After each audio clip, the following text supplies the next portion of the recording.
साहब अकाल तख्त ते हमला किया गया सी भारत की हुकूमत वालों, इंडियन आर्मी वालों।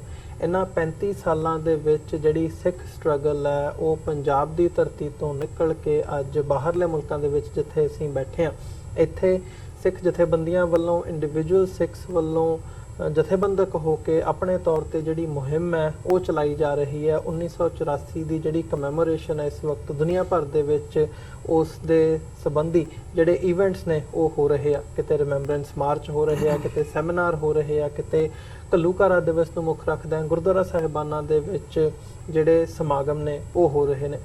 सो इस स्ट्रगल नूं मुख रखदे पिछले 35 सालों के विच जिहड़ा ये सफ़र है 35 सालों का, ये किवें दा गुजरिया, अज असीं किस रणजीत सिंह खालसा जिहड़े कि वर्ल्ड सिख पार्लीमेंट नाल भी काम करते हैं, इन्हां बारे मैं थोड़ा जिहा दस दियां। ये लॉबिंग दे हवाले नाल कनैटिकट बेस्ड ने, अपने हिसाब दे नाल उत्थों दी संगत दे नाल गुरुद्वारा कमेटियां दे नाल रल के रीसेंटली ही एक जिहड़ी वड्डी उपलब्धि मैं कहूँगा कनैटिकट दे गवर्नर वालों जिथे सिखां दे राइट टू सैल्फ डिटरमिनेशन दे हक नूं मानता दित्ती गई है, उत्थे कनैटिकट सूबे वालों, कनैटिकट दी स्टेट असैंबली वालों जिहड़ा ये महीना है जून का, इनू सिख मैमोरीअल मंथ ते 1 जून के दिन नूं सिख मैमोरीअल डे वजों मानता दित्ती गई है। 1984 नूं as an attack on Sikhs जिहड़ा असीं कह सकते हैं भी भारत की हुकूमत वालों किया गया, उस गल नूं कनैटिकट की स्टेट असैंबली वालों मन्निया गया। सो ये एक उपलब्धि है जिहदे विच सरदार स्वरनजीत सिंह खालसा का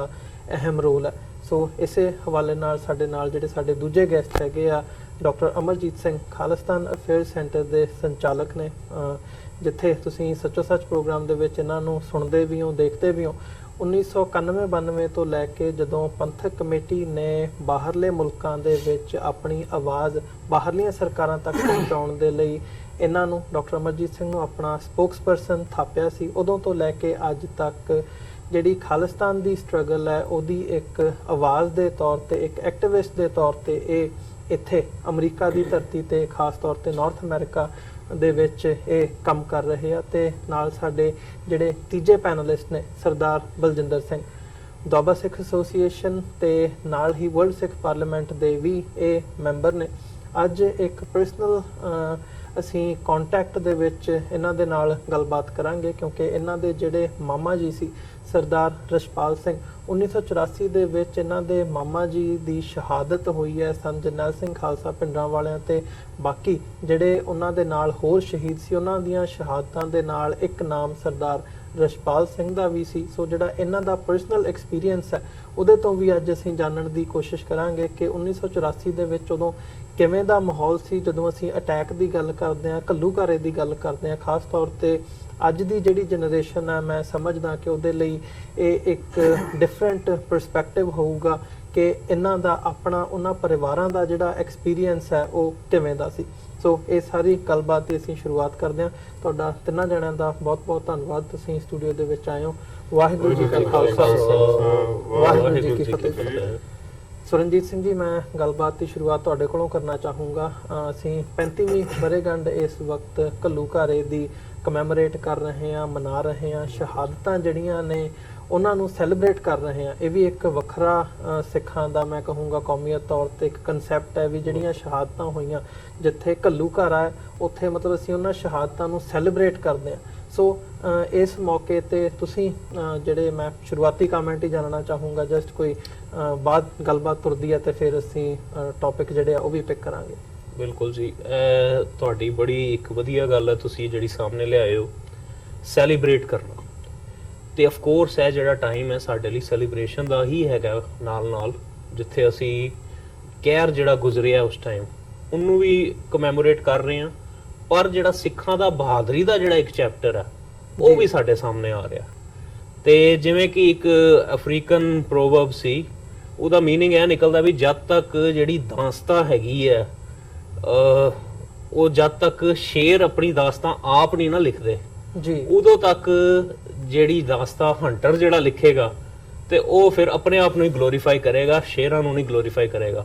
सो अज जिहड़ा समा हैगा सानू अपनी दास्तां आप लिखण दा समा, ਇਹੋ ਜਿਹਾ कुछ उपराला ਅਸੀਂ ਕਨੈਟੀਕਟ ਦੇ ਵਿੱਚ ਕਰਨ ਦੀ ਕੋਸ਼ਿਸ਼ ਕੀਤੀ ਹੈ, जो कि आप जी नाल शेयर करांगे जिवें जिवें प्रोग्राम वधदा। ਜੀ ਧੰਨਵਾਦ ਜੀ। ਡਾਕਟਰ ਸਾਹਿਬ ਤੁਹਾਡੇ ਵੱਲ ਆਵਾਂ, ਤੁਸੀਂ ਕੀ ਕਹਿਣਾ ਚਾਹੋਗੇ? ਸਾਰੇ ਪਾਰਟ ਨੂੰ ਕਿਵੇਂ ਦੇਖਦੇ ਹੋ? ਜਿਵੇਂ ਮੈਂ ਇੰਟਰੋਡਕਟਰੀ ਪਾਰਟ ਦੇ ਵਿੱਚ ਵੀ ਜ਼ਿਕਰ ਕੀਤਾ, ਤੁਸੀਂ 91-92 ਤੋਂ ਲੈ ਕੇ ਅੱਜ ਅਸੀਂ 2019 ਦੇ ਵਿੱਚ ਗੱਲ ਕਰ ਰਹੇ ਹਾਂ। ਤੁਸੀਂ ਇੱਕ ਲੰਬਾ ਸਫ਼ਰ, ਆਪਣੀ ਜਿਹੜੀ ਜ਼ਿੰਦਗੀ ਦਾ ਇੱਕ ਵੱਡਾ ਹਿੱਸਾ ਇਸ ਸਟਰਗਲ ਨੂੰ ਦਿੱਤਾ ਹੈ। ਇਹਦੇ ਉਤਾਰ ਚੜਾਅ ਤੁਸੀਂ ਦੇਖਿਆ। ਜੇ ਪਿਛਲੇ ਇਹਨਾਂ ਸਾਰੇ ਵਰਿਆਂ ਦਾ ਤੁਹਾਡਾ ਸਫ਼ਰ ਦੇਖਣਾ ਹੋਵੇ ਤਾਂ ਉਹਦੇ ਵਿੱਚੋਂ ਕੀ ਅੱਜ ਤੁਸੀਂ ਕਹਿਣਾ ਚਾਹੋਗੇ ਇਸ ਸਾਰੇ ਟਾਈਮ ਪੀਰੀਅਡ ਤੋਂ ਬਾਅਦ? ਦੇਖੋ, ਜਦੋਂ ਹੀ ਜੂਨ ਦਾ ਮਹੀਨਾ, ਉਸ ਦਾ ਇਹ ਪਹਿਲਾ ਹਫਤਾ, ਇਸ ਦੀ ਸ਼ੁਰੂਆਤ ਹੁੰਦੀ ਹੈ, 35 ਵਰੇ ਇਵੇਂ ਪਿਛਲਾ ਪਲ ਬਣ ਜਾਂਦੇ ਨੇ, ਜਿਵੇਂ ਸਾਰਾ ਸਫ਼ਰ ਤੁਹਾਡੀਆਂ ਅੱਖਾਂ ਸਾਹਮਣੇ ਹੀ ਗੁਜ਼ਰ ਰਿਹਾ ਹੈ। ਕੁਝ ਵੀ ਵਕਤ ਜਿਵੇਂ ਬੀਤਿਆ ਹੀ ਨਹੀਂ ਹੈ, ਜਾਂ ਵਕਤ ਜਿਵੇਂ ਇੱਕ ਟਾਈਮ ਕੈਪਸੂਲ ਦੇ ਵਿੱਚ ਤੁਹਾਡੀ ਸੁਰਤ, ਤੁਹਾਡੀ ਸੋਚ ਬੰਨੀ ਜਾਂਦੀ ਹੈ। ਹਰ ਸਿੱਖ ਜਿਹਨੇ ਉਸ ਦੌਰ ਨੂੰ ਦੇਖਿਆ, ਉਹ ਇਹ ਮਹਿਸੂਸ ਕਰਦਾ ਹੈ ਵੀ ਟੈਂਕ ਦੇ ਗੋਲੇ ਅਕਾਲ ਤਖਤ ਤੇ ਨਹੀਂ ਵੱਜ ਰਹੇ, ਉਹਦੇ ਆਪਣੇ ਵਜੂਦ ਤੇ ਵੱਜ ਰਹੇ ਨੇ। ਜਿਵੇਂ ਟੈਂਕ ਉਹਦੀ ਛਾਤੀ ਤੇ ਚੜੇ ਹੋਏ ਨੇ, ਜਿਵੇਂ ਚਾਰ ਚੁਫੇਰੇ ਜਿਹੜੀ ਜ਼ੁਲਮ ਦੀ ਹਨੇਰੀ ਝੁੱਲ ਰਹੀ ਹੈ, ਉਸ ਦੇ ਵਿੱਚ ਹਰ ਸਾਹ ਉਸ ਦਾ ਉਸ ਪੀੜ ਨੂੰ ਮਹਿਸੂਸ ਕਰਦਾ ਹੈ।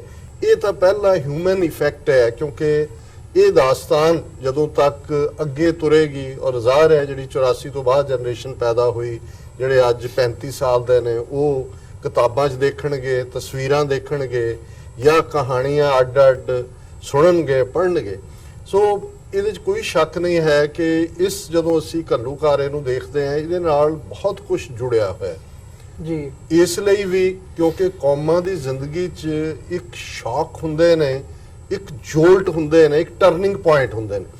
ਔਰ ਮੈਂ ਸਮਝਦਾ ਜਦੋਂ ਅਸੀਂ ਸੈਲੀਬ੍ਰੇਸ਼ਨ ਦੀ ਗੱਲ ਕਰਦੇ, ਇਹਦੇ 'ਚ ਕੋਈ ਸ਼ੱਕ ਨਹੀਂ ਹੈ ਕਿ ਘੱਲੂਘਾਰਾ ਲਫ਼ਜ਼ ਇਹ ਨਹੀਂ ਹੈ ਕਿ ਅਸੀਂ ਪਹਿਲੀ ਵਾਰ ਕੌਮ ਨੇ ਘੱਲੂਘਾਰਾ ਦੇਖਿਆ। ਅਸਲ 'ਚ ਪੰਜਾਬੀ ਜ਼ਬਾਨ ਦੇ ਵਿੱਚ ਜਿੱਥੇ ਉੱਥੋਂ ਦੇ ਖਿੱਤੇ 'ਚ ਨਸਲਕੁਸ਼ੀ ਤੇ ਦੂਸਰੇ ਲਫ਼ਜ਼ ਇਸਤੇਮਾਲ ਕੀਤੇ ਜਾਂਦੇ ਸੀ, ਘੱਲੂਘਾਰਾ ਸ਼ਬਦ ਘੜਿਆ ਹੀ ਅਸੀਂ, ਕਿਉਂਕਿ ਕੌਮ ਦਾ ਜਨਮ ਹੀ ਘੱਲੂਘਾਰਿਆਂ ਦੀ ਜਨਮ ਘੁੱਟੀ ਦੇ ਨਾਲ ਹੁੰਦਾ ਹੈ। 1699 'ਚ ਖਾਲਸਾ ਪੰਥ ਦੀ ਸਾਜਨਾ ਹੁੰਦੀ ਹੈ। 1710 ਦੇ ਵਿੱਚ ਪਹਿਲਾ ਫਰਮਾਨ ਆ ਜਾਂਦਾ ਹੈ, ਹਰ ਨਾਨਕ ਪ੍ਰਸਤ ਨੂੰ ਮਾਰ ਮੁਕਾਇਆ ਜਾਏ। ਔਰ 18ਵੀਂ ਸਦੀ ਦੇ ਵੱਡਾ ਘੱਲੂਘਾਰਾ, ਛੋਟਾ ਘੱਲੂਘਾਰਾ। ਲੇਕਿਨ ਇਹ ਇਸ ਲਈ ਇੱਕ ਵੱਡਾ ਜੋਲਟ ਹੈ ਜਿਹੜਾ ਕਿ ਬਹੁਤ ਵਾਰੀ ਡਾਈਜੈਸਟ ਕਰਨਾ ਵੀ ਔਖਾ ਹੁੰਦਾ ਹੈ, ਜਿਹੜੇ ਲੋਕ ਰੀਜ਼ਨਿੰਗ ਨਾਲ ਇਹਨੂੰ ਸਮਝਣਾ ਚਾਹੁੰਦੇ ਨੇ। ਕਿਉਂਕਿ ਇਹ, ਔਰ ਇਹਨੂੰ ਜੇ ਮੈਂ ਇਹ ਕਹਾਂ ਕਿ ਅਫਸਰ ਐਸਐਨ ਰੰਧਾਵਾ ਰਾਵੀ ਪਾਰ ਬੈਠੇ, ਉਹ ਇੱਕ ਲਾਈਨ 'ਚ ਬਿਆਨ ਕਰ ਦਿੰਦੇ ਨੇ ਕਿ ਵੈਰੀਆਂ ਕੱਢ ਵਿਖਾਲਿਆ 5 ਸਦੀਆਂ ਦਾ ਵੈਰ। ਇਹ ਜੋਲਟ ਸੀ 5 ਸਦੀਆਂ ਦੇ ਹਿਸਟਰੀ ਨੂੰ। ਔਰ ਦੂਸਰਾ ਜਿਹੜੀ ਇਹਦੇ 'ਚ ਸੈਲੀਬ੍ਰੇਸ਼ਨ ਹੈ, ਸੰਤ ਜਰਨੈਲ ਸਿੰਘ ਖਾਲਸਾ ਪਿੰਡਰਾਂਵਾਲੇ, ਜਨਰਲ ਸੁਬੇਗ ਸਿੰਘ, ਭਾਈ ਅਮਰੀਕ ਸਿੰਘ ਔਰ ਉਹਨਾਂ ਦੇ 3 ਦਰਜਨ ਦੇ ਕਰੀਬ ਸਾਥੀ ਸਿੰਘ, ਜਿਨ੍ਹਾਂ ਨੇ ਨਵਾਂ ਇਤਿਹਾਸ ਰਚਿਆ। ਜਦੋਂ ਮੈਂ ਨਵਾਂ ਕਹਿੰਦਾ, ਔਰ ਮੈਨੂੰ ਯਾਦ ਹੈ ਉਹਨਾਂ ਜ਼ਮਾਨਿਆਂ 'ਚ ਪੰਜਾਬ ਦੇ ਵਿੱਚ ਤਾਂ ਮੀਡੀਆ ਤੇ ਬੈਨ ਸੀ। ਹਫ਼ਤੇ ਕੁ ਬਾਅਦ ਦਿੱਲੀ ਦੇ ਇੱਕ ਨਿਊਜ਼ਪੇਪਰ ਦੇ ਵਿੱਚ ਇੱਕ ਲੈਟਰ ਟੂ ਦਾ ਐਡੀਟਰ ਆਇਆ, ਉਹ ਮੈਨੂੰ ਨਾਮ ਵੀ ਯਾਦ ਨਹੀਂ ਹੈ, ਪਰ ਮੁਸਲਮਾਨ ਵੀਰ ਸਨ, ਜਿਹਦੇ 'ਚ ਉਹਨੇ ਕਿਹਾ ਕਿ ਵੀ ਠੀਕ ਹੈ ਅੱਜ ਹਕੂਮਤ ਕੀ ਕਹਿੰਦੀ ਹੈ, ਪ੍ਰਚਾਰ ਕੀ ਹੈ, ਬਟ ਅੰਗਰੇਜ਼ੀ 'ਚ ਉਹਨੇ ਕਿਹਾ ਕਿ Sant Jarnail Singh Khalsa ਪਿੰਡਰਾਂਵਾਲੇ has written the history of coming hundreds of years on the night of June 5th। ਕਿ ਸੰਤ ਪਿੰਡਰਾਂਵਾਲਿਆਂ ਨੇ ਆਉਣ ਵਾਲੇ ਸੈਂਕੜਿਆਂ ਸਾਲਾਂ ਦਾ ਇਤਿਹਾਸ 5 ਜੂਨ ਦੀ ਰਾਤ ਨੂੰ ਲਿਖਿਆ। ਔਰ ਅੱਜ ਜਦੋਂ ਅਸੀਂ 5 ਔਰ 6 ਜੂਨ ਜਿਹੜੇ ਕਿ ਉਹ ਫਾਈਨਲ, ਜਿਹਨੂੰ ਮਾਰਕ ਟਲੀ ਔਰ ਸਤੀਸ਼ ਜੈਕਬ ਨੇ ਅੰਮ੍ਰਿਤਸਰ ਮਿਸਿਸ ਗਾਂਧੀਜ਼ ਲਾਸਟ ਬੈਟਲ, ਸਿੱਖਾਂ ਦੀ ਲਾਸਟ ਬੈਟਲ ਨਹੀਂ, ਸਿੱਖਾਂ ਦੀ ਤਾਂ ਇਹਨਾਂ ਨੇ ਟੋਟਲ ਵਾਰ ਡਿਕਲੇਅਰ ਕਰਕੇ ਸ਼ੁਰੂ ਕੀਤੀ। ਅਲਟੀਮੇਟਲੀ ਜਿਵੇਂ ਅਫਗਾਨਾਂ ਦੇ ਵਿੱਚ ਇੱਕ ਬੜਾ ਮਸ਼ਹੂਰ ਗੱਲ ਹੈ, ਜਦੋਂ ਅਮਰੀਕਨ ਹਮਲਾ ਵੀ ਹੋਇਆ ਨੈਟੋ ਦਾ, ਤੇ ਉੱਥੇ ਇੱਕ ਕੈਨੇਡੀਅਨ ਜਰਨਲਿਸਟ ਪੁੱਛਣ ਲੱਗੇ ਇੱਕ ਅਫਗਾਨ ਨੂੰ ਕਿ ਜੀ ਹਮਲਾ ਹੋ ਗਿਆ ਨੈਟੋ ਨੂੰ ਔਰ ਯੂਐਨ ਨੇ ਅਪਰੂਵ ਕਰ ਦਿੱਤਾ ਹੈ, ਤੁਹਾਡਾ ਕੀ ਕਹਿਣਾ ਹੈ? ਉਹਨੇ ਕਿਹਾ ਜੀ ਬਹੁਤ ਵੈਲਕਮ, ਆ ਗਏ, ਬਹੁਤ ਚੰਗੀ ਗੱਲ ਹੈ। ਵਾਰ ਸ਼ੁਰੂ ਕਰਨਾ ਤੁਹਾਡੇ ਹੱਥ 'ਚ ਸੀ, ਮੁਕਾਣਾ ਸਾਡੇ ਹੱਥ 'ਚ ਹੈ। ਇਹ ਕਦੋਂ ਮੁੱਕਣੀ ਹੈ ਅਸੀਂ ਡਿਸਾਈਡ ਕਰਾਂਗੇ। ਹੁਣ ਇਹਨਾਂ ਨੇ ਤਾਂ ਜੂਨ 84 ਨੂੰ ਉਹ ਸ਼ੁਰੂਆਤ ਕਰ ਦਿੱਤੀ। ਸੋ ਅਸੀਂ ਉਹ ਗੋਲਡਨ ਹਿਸਟਰੀ ਵੀ ਲਿਖੀ 5 ਔਰ 6 ਜੂਨ ਦੀ ਰਾਤ ਨੂੰ, ਜਿਸ ਨੂੰ ਦੁਸ਼ਮਣ ਦਾ ਇਹੀ ਨਹੀਂ ਹੈ, ਸ਼ਹੀਦੀ ਤਾਂ ਸਿੱਖ ਚਾਹੁੰਦਾ ਹੈ, ਗੁਰੂ ਦੀ ਗੋਦ ਸਭ ਤੋਂ। ਪਰ ਇੱਕ ਗੱਲ ਸ਼ਹਾਦਤ ਨਾਲ ਜੁੜੀ, ਜਿਹੜੀ ਜੂਨ 5 ਔਰ 6 ਦੀ ਰਾਤ ਨੂੰ ਫਾਈਨਲ ਸਟੇਜ, ਸੰਤਾਂ ਦੇ ਆਪਣੇ ਜਿਹੜੇ ਅਲਫਾਜ਼ ਨੇ ਕਿ ਭਾਈ ਅਸੀਂ ਇਹਨਾਂ ਦੇ ਨਾਲ ਰਹਿਣਾ ਚਾਹੁੰਦੇ, ਬਰਾਬਰ ਦੇ ਸ਼ਹਿਰੀ ਬਣ ਕੇ। ਜਿਸ ਦਿਨ ਭਾਰਤੀ ਫੌਜ ਦੇ ਪੈਰ ਦਰਬਾਰ ਸਾਹਿਬ ਦੀ ਹਦੂਦ 'ਚ ਪਏ, ਖਾਲਿਸਤਾਨ ਦੀ ਨੀਂਹ ਰੱਖੀ ਜਾਵੇਗੀ। ਸੋ ਜ਼ਾਹਰ ਹੈ ਕਿ ਇਹ ਹਫਤਾ ਸਿਰਫ ਘੱਲੂਘਾਰਾ ਜਾਂ ਸੈਲੀਬ੍ਰੇਸ਼ਨ ਹੀ ਨਹੀਂ, ਕੌਮ ਦੀ ਪੋਲੀਟੀਕਲ ਡੈਸਟੀਨੀ ਜਿਹੜੀ 1947 ਚ ਸਾਡੀ ਅਹਿਮਕ ਲੀਡਰਸ਼ਿਪ ਨੇ ਜਿਹੜਾ ਮੌਕਾ ਹੱਥੋਂ ਗਵਾਇਆ, ਔਰ ਜਿਹੜਾ ਬੌਰਨ 1699 ਚ ਖਾਲਸਾ ਬਾਦਸ਼ਾਹ ਜਾਂ ਬਾਗੀ ਦੇ ਨਾਲ ਸ਼ੁਰੂਆਤ ਹੁੰਦੀ ਹੈ।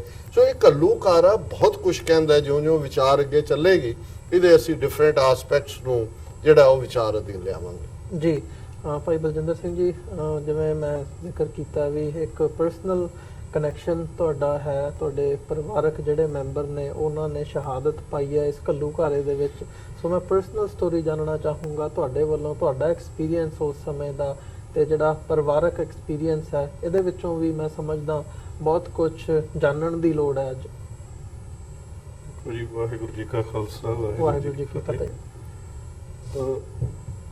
ਜੂਨ 1984 ਇੱਕ ਇਹੋ ਜਿਹਾ ਵਰਤਾਰਾ ਹੈ ਜਿਹਨੂੰ ਸਮੁੱਚੀ ਕੌਮ ਕਦੇ ਵੀ ਭੁੱਲ ਨਹੀਂ ਸਕਦੀ, ਤੇ ਇਹ ਇੱਕ ਇਹੋ ਜਿਹੀ ਚੀਜ਼ ਆ ਕਿ ਜਿਹਨੂੰ ਅਸੀਂ ਜ਼ਖਮ ਨੂੰ ਸੂਰਜ ਬਣਾਉਣ ਦੀ ਕੋਸ਼ਿਸ਼ ਕਰ ਰਹੇ ਹਾਂ। ਜਿਹੜੇ ਐਡੇ ਵੱਡੇ ਜ਼ਖਮ ਪੰਥ ਨੂੰ ਭਾਰਤੀ ਸਿਸਟਮ ਨੇ ਦਿੱਤੇ ਹੈ, ਉਹ ਜਦੋਂ ਦਰਬਾਰ ਸਾਹਿਬ ਨੂੰ ਜਾਂ ਸਿੰਮਤੀ ਹੋਰ ਗੁਰਧਾਮਾਂ ਨੂੰ ਘੇਰਾ ਪੈਂਦਾ ਹੈ, ਜੋ ਸਿਚੁਏਸ਼ਨ ਅਸੀਂ ਆਪਣੇ ਘਰ ਦੀ ਦੇਖੀ ਹੈ, ਤੇ ਇਹੋ ਜਿਹੀ ਸਿਚੁਏਸ਼ਨ ਪਤਾ ਨਹੀਂ ਹੋਰ ਕਿੰਨੇ ਘਰਾਂ ਦੀ ਹੈਗੀ ਹੈ ਕਿ ਜਿਨ੍ਹਾਂ ਭੈਣਾਂ ਦੇ ਭਰਾ ਜਾਂ ਮਾਵਾਂ ਦੇ ਪੁੱਤ ਉੱਥੇ ਅੰਦਰ ਭਾਰਤੀ ਹਕੂਮਤ ਦੇ ਨਾਲ ਇਹੋ ਜਿਹੇ ਢੰਗ ਦੇ ਨਾਲ ਲੜ ਰਹੇ ਨੇ ਸ੍ਰੀ ਅਕਾਲ ਤਖਤ ਸਾਹਿਬ ਨੂੰ ਪ੍ਰੋਟੈਕਟ ਕਰਨ ਲਈ। ਜਿਵੇਂ ਅਸੀਂ ਕਹਿੰਦੇ ਹਾਂ ਸੀਸ ਤਲੀ ਤੇ ਧਰ ਕੇ ਲੜਨ ਵਾਲੀ ਗੱਲਬਾਤ ਆ, ਉਹੀ ਸੂਰਾ ਸੋ ਪਹਿਚਾਨੀਆਂ ਜੋ ਲੜੇ ਦੀਨ ਕੇ ਹੇਤ ਪੁਰਜਾ ਪੁਰਜਾ ਕੱਟ ਮਰੇ ਕਬੂ ਨੇ ਛੱਡੇ। ਸੋ ਉਹ ਯੋਧੇ ਨੇ ਜਿਨ੍ਹਾਂ ਨੇ ਸੰਘਰਸ਼ ਜਾਂ ਉਸ ਦਿਨ ਭਾਰਤੀ ਹਕੂਮਤ ਨੂੰ, ਭਾਰਤੀ ਫੌਜਾਂ ਨੂੰ ਟੱਕਰ ਦਿੱਤੀ ਹੈ। ਉਹਨਾਂ ਨੂੰ ਸਿੱਖ ਪੰਥ ਹਮੇਸ਼ਾ ਯਾਦ ਕਰਦਾ ਰਹੂਗਾ। ਸੰਤ ਜਰਨੈਲ ਸਿੰਘ ਖਾਲਸਾ ਪਿੰਡਰਾਂ ਵਾਲਿਆਂ ਦੀ ਬਹੁਤ ਵੱਡੀ ਕੁਰਬਾਨੀ ਹੈ। ਇਹ ਦਿਨ ਪਰ ਦਿਨ ਐਵਰੀ ਸਾਲ ਐਵਰੀ ਡੇ ਉਹਨਾਂ ਦਾ ਗਲੋ ਜਿਹੜਾ ਵੱਧਦਾ ਜਾ ਰਿਹਾ, ਨਾਲ ਸਮੁੱਚੇ ਸ਼ਹੀਦਾਂ ਦਾ ਜਿਹੜੇ ਉਹ ਯੋਧੇ ਨੇ, ਜਿਹੜੇ ਡਾਕਟਰ ਸਾਹਿਬ ਉਹਨਾਂ ਨੇ ਦੱਸਿਆ ਕਿ ਉਹਨਾਂ ਦੀ ਗਿਣਤੀ 3 ਦਰਜਨ ਸੀਗੀ, ਜਿਨ੍ਹਾਂ ਨੇ ਭਾਰਤੀ ਹਕੂਮਤ ਦੇ ਦੰਦ ਖੱਟੇ ਕੀਤੇ। ਲੱਖਾਂ ਦੀ ਗਿਣਤੀ ਵਿੱਚ ਹਕੂਮਤ ਚੜ੍ਹ ਕੇ ਆਈ। ਇੱਥੇ ਇਹ ਗੱਲ ਦੱਸਣੀ ਬਹੁਤ ਜ਼ਰੂਰੀ ਹੈ ਕਿ ਵੀ ਭਾਈ ਪੰਜਾਬ ਨੂੰ ਪੂਰੇ ਨੂੰ ਸੀਲ ਕਰਕੇ ਤੇ ਸਾਰੇ ਗੁਰੂ 40 ਤੋਂ ਉੱਪਰ ਗੁਰਧਾਮਾਂ ਦੇ ਉੱਤੇ ਹਮਲਾ ਕਰਨਾ ਹੈ, ਤੇ ਉਹ ਇੱਕ ਜਿਹੋ ਜਿਹਾ ਇਹਨਾਂ ਨੇ ਪ੍ਰਚਾਰ ਕੀਤਾ ਕਿ ਵੀ ਭਾਈ ਅੰਦਰ ਖਾੜਕੂ ਬੈਠੇ ਆ, ਅਸੀਂ ਉਹਨਾਂ ਨੂੰ ਖਤਮ ਕਰਨ ਲਈ ਕੀਤਾ ਇਹ ਹਮਲਾ ਕੀਤਾ। ਲੇਕਿਨ ਜੇ ਖਾੜਕੂ ਬੈਠੇ ਨੇ ਜਾਂ ਉਹ ਦੇਸ਼ ਲਈ ਉਹਨਾਂ ਨੂੰ ਖਤਰਾ ਹੈ, ਤੇ ਫਿਰ ਪੂਰੇ ਪੰਜਾਬ ਨੂੰ ਸੀਲ ਕਰਨ ਦੀ ਕੀ ਜ਼ਰੂਰਤ ਹੈ। ਰਹੀ ਗੱਲ ਜਿਹੜੀ ਪਰਸਨਲ ਗੱਲ ਨਹੀਂ, ਮੈਂ ਨਹੀਂ ਕਰ ਸਕਦਾ ਕੈਮਰੇ ਦੇ ਅੱਗੇ, ਤੇ ਇੰਨੀ ਗੱਲ ਜ਼ਰੂਰ ਹੈ ਕਿ ਜੋ ਅਸੀਂ ਅੱਜ ਤੱਕ ਤੁਰੇ ਫਿਰਦੇ ਹਾਂ ਇਸ ਸੰਘਰਸ਼ ਵਿੱਚ ਉਹਨਾਂ ਯੋਧਿਆਂ ਦੀ ਕੁਰਬਾਨੀ ਕਰਕੇ, ਜਿਹੜਾ ਉਹਨਾਂ ਨੇ ਖਾਸ ਕਰਕੇ ਮੇਰੇ ਮਾਮਾ ਜੀ ਸਾਡੇ ਕੋਲੇ ਹੀ ਰਹਿੰਦੇ ਸੀ, ਵੱਡਿਆਂ ਭਰਾਵਾਂ ਨੂੰ ਜੀ ਉਹਨਾਂ ਨੇ ਸਾਨੂੰ ਤੁਰਨਾ ਸਿਖਾਇਆ, ਸਾਨੂੰ ਹਰ ਇੱਕ ਚੀਜ਼ ਉਹਨਾਂ ਨੇ ਸਿਖਾਈ ਕਿ ਅਸੀਂ ਕੀ ਕਰਨਾ। ਇਹ ਜਿਹੜੇ ਦਿਨ ਨੇ ਇਹ ਕਦੇ ਵੀ ਭੁੱਲ ਨਹੀਂ ਸਕਦੇ। ਸੋ ਪਰਸਨਲ ਵੀਊ ਇਹਦੇ ਨਾਲੋਂ ਜ਼ਿਆਦਾ ਮੈਂ ਕੋਈ ਨਹੀਂ ਸ਼ੇਅਰ ਕਰ ਸਕਦਾ।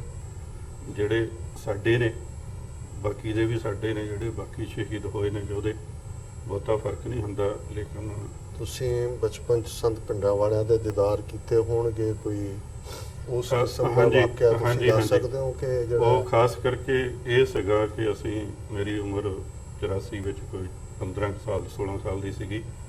ਉਸ ਤੋਂ ਪਹਿਲਾਂ ਸੰਤ ਜਰਨੈਲ ਸਿੰਘ ਖਾਲਸਾ ਪਿੰਡਰਾਂ ਵਾਲੇ ਸਾਡੇ ਨਾਨਕੇ ਪਿੰਡ ਭਾਟਾ ਗਣੇਸ਼ਪੁਰ ਪੈਂਦਾ ਹੈ ਹੁਸ਼ਿਆਰਪੁਰ ਡਿਸਟ੍ਰਿਕਟ ਵਿੱਚ। ਛੇਵੇਂ ਪਾਤਸ਼ਾਹ ਦਾ ਇਤਿਹਾਸਕ ਗੁਰਧਾਮ ਹੈ ਉੱਥੇ ਹਰੇਕ ਸਾਲ ਕੋਈ 40 ਕੁ ਦਿਨ ਦਾ ਉੱਥੇ ਉਸ ਨਗਰ ਦੇ ਵਿੱਚ ਪ੍ਰੋਗਰਾਮ ਹੁੰਦਾ ਸੀ, ਗੁਰਮਤਿ ਸਮਾਗਮ ਮਹਾਂਪੁਰਸ਼ਾਂ ਦੇ, ਵੱਡੇ ਮਹਾਂਪੁਰਸ਼ਾਂ ਤੋਂ ਲੈ ਕੇ, ਤੇ ਉੱਥੇ ਗੁਰਬਾਣੀ ਦੀ ਸੰਥਿਆ ਤੇ ਪਲੱਸ ਜੋ ਧੰਨ ਧੰਨ ਸਤਿਗੁਰੂ ਸਾਹਿਬ ਸ੍ਰੀ ਗੁਰੂ ਗ੍ਰੰਥ ਸਾਹਿਬ ਜੀ ਦੀ ਲੜੀਵਾਰ ਕਥਾ ਹੁੰਦੀ ਸੀ। ਸਭ ਤੋਂ ਪਹਿਲਾਂ ਤੇ- ਸੰਤ ਕਰਤਾਰ ਸਿੰਘ ਹਾਂਜੀ ਇੱਥੇ ਆਏ ਨੇ। ਹਾਂਜੀ, ਸੰਤ ਕਰਤਾਰ ਸਿੰਘ ਜੀ ਉੱਥੇ ਆਏ ਨੇ। ਉਸ ਤੋਂ ਬਾਅਦ ਉਹ ਪਿੰਡ ਇਹੋ ਜਿਹਾ ਜਾਂ ਉਹ ਇਲਾਕਾ ਇਹੋ ਜਿਹਾ, ਉੱਥੇ ਸਾਰਿਆਂ ਦੇ ਅੰਬਾਂ ਦੇ ਬਾਗ ਨੇ। ਜੀ ਸਾਰੇ ਪਿੰਡ ਦੇ ਵਿੱਚ ਅੰਬਾਂ ਦੇ ਬਾਗ ਨੇ। ਹੁਸ਼ਿਆਰਪੁਰ ਸੰਦੂਰੀ ਅੰਬ ਸੰਦੂਰੀ ਅੰਬ। ਸ਼ੌਹਰਤ ਵਾਹਿਗੁਰੂ। ਤੇ ਸਾਡੇ ਉੱਥੇ ਨਾਨਕੇ ਪਿੰਡ ਵਿੱਚ ਸਾਰੇ ਪਰਿਵਾਰਾਂ ਨੂੰ ਬੜਾ ਸ਼ੌਂਕ ਸੀ ਕਿ ਵੀ ਭਾਈ ਦਮਦਮੀ ਟਕਸਾਲ ਦੇ ਕੋਈ 200, 250, 300 ਸਿੰਘਾਂ ਦਾ ਜਥਾ ਹੁੰਦਾ ਹੈ ਤੇ ਪਿੰਡ ਵਿੱਚੋਂ ਹਰੇਕ ਪਰਿਵਾਰ ਵਧੀਆ ਤੋਂ ਵਧੀਆ ਅੰਬ ਛਾਂਟ ਕੇ ਉਹਨਾਂ ਲਈ ਲੈ ਕੇ ਆਉਂਦਾ ਹੈ। ਅਸੀਂ ਵੀ ਆਪਣੇ ਮਾਮਾ ਜੀ ਦੇ ਨਾਲ, ਆਪਣੇ ਨਾਨਾ ਜੀ ਦੇ ਨਾਲ ਉਹਨੇ ਵੱਡੇ ਵੱਡੇ ਟੋਕਰੇ ਚੱਕੇ ਹੋਣੇ, ਅਸੀਂ ਬਾਲਟੀਆਂ 'ਚ ਥੋੜੇ ਬਹੁਤੇ ਅੰਬ ਪਾ ਕੇ ਲੈ ਕੇ ਜਾਣੇ।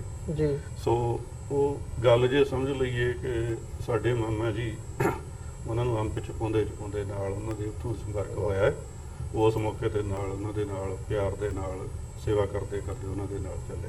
ਦੁਨਿਆਵੀ ਸਵਾਦ ਚੋਂ ਆਤਮਿਕ ਰੰਗ ਵਿੱਚ ਰੰਗੇ ਗਏ, ਆਤਮਿਕ ਸਵਾਦ। ਜੀ ਬਿਲਕੁਲ। ਸੋ ਇਦਾਂ ਦੀ ਅੱਜ ਇੱਕ ਮਿੰਟ ਸਵੇਰੇ ਮਾਤਾ ਜੀ ਨਾਲ ਗੱਲਬਾਤ ਕਰਦੇ ਸੀ ਤੇ ਉਹਨਾਂ ਨੇ ਕਿਹਾ ਵੀ ਅੱਜ ਗਰਮੀ ਬਹੁਤ ਹੈ ਪੰਜਾਬ ਵਿੱਚ। ਅੱਜ 112, 13 ਡਿਗਰੀ, 15 ਡਿਗਰੀ ਦੇ ਲਾਗੇ ਛਾਗੇ ਟੈਂਪਰੇਚਰ ਹੈ। ਤੇ ਫਿਰ ਉਹ ਕਹਿੰਦੀ ਭਈ ਜਿੱਦਣ ਪਾਲ ਹੋਣੀ ਇੱਥੇ ਸੀਗੇ ਦਰਬਾਰ ਸਾਹਿਬ, ਇਹਦੇ ਨੂੰ ਜ਼ਿਆਦਾ ਗਰਮੀ ਸੀ। ਇਹ ਵੀ ਇੱਕ ਮਾਹੌਲ ਹੁੰਦਾ, ਇੱਕ ਪਾਠ ਹਾਂਜੀ। ਹੁੰਦਾ ਜਦੋਂ ਯਾਦ ਕਰਦੇ ਆ ਉਹਨਾਂ ਉਹੀ ਹੈ ਪਲਾਂ ਕਿ ਨੂੰ। ਸਮਾਂ ਇੱਕ ਕੈਪਸੂਲ 'ਚ ਬੰਦ ਹੈ। ਉਹ ਜਿਹੜੇ ਜੀ। 35 ਸਾਲ ਪਹਿਲਾਂ ਨੇ ਉਹਦੇ ਵਿਚਾਲੇ ਕੁਝ ਨਹੀਂ ਹੋਇਆ।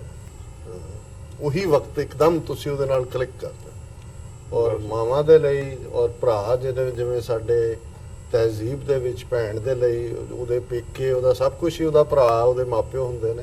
ਜੀ ਸੋ ਇਹਨਾਂ ਦੇ ਮਾਤਾ ਜੀ ਨੇ ਔਰ ਇਹਨਾਂ ਨੇ ਅੱਜ ਹੀ ਜਦੋਂ ਗੱਲ ਵੀ ਕੀਤੀ, ਇਹਨਾਂ ਨੇ ਮਾਤਾ ਜੀ ਨਾਲ ਹੋਈ ਕਨਵਰਸੇਸ਼ਨ ਦੱਸੀ, ਜਿਹੜੇ ਇਹਨਾਂ ਨੇ ਲਫ਼ਜ਼ ਦੁਹਰਾਏ ਨੇ ਕਿ ਅੱਜ ਉਵੇਂ ਹੀ ਗਰਮੀ ਹੈ ਜਿਵੇਂ ਉਦੋਂ ਸੀ ਜੂਨ 84 ਦੇ ਪਹਿਲੇ ਹਫ਼ਤੇ। ਜੀ ਬਿਲਕੁਲ।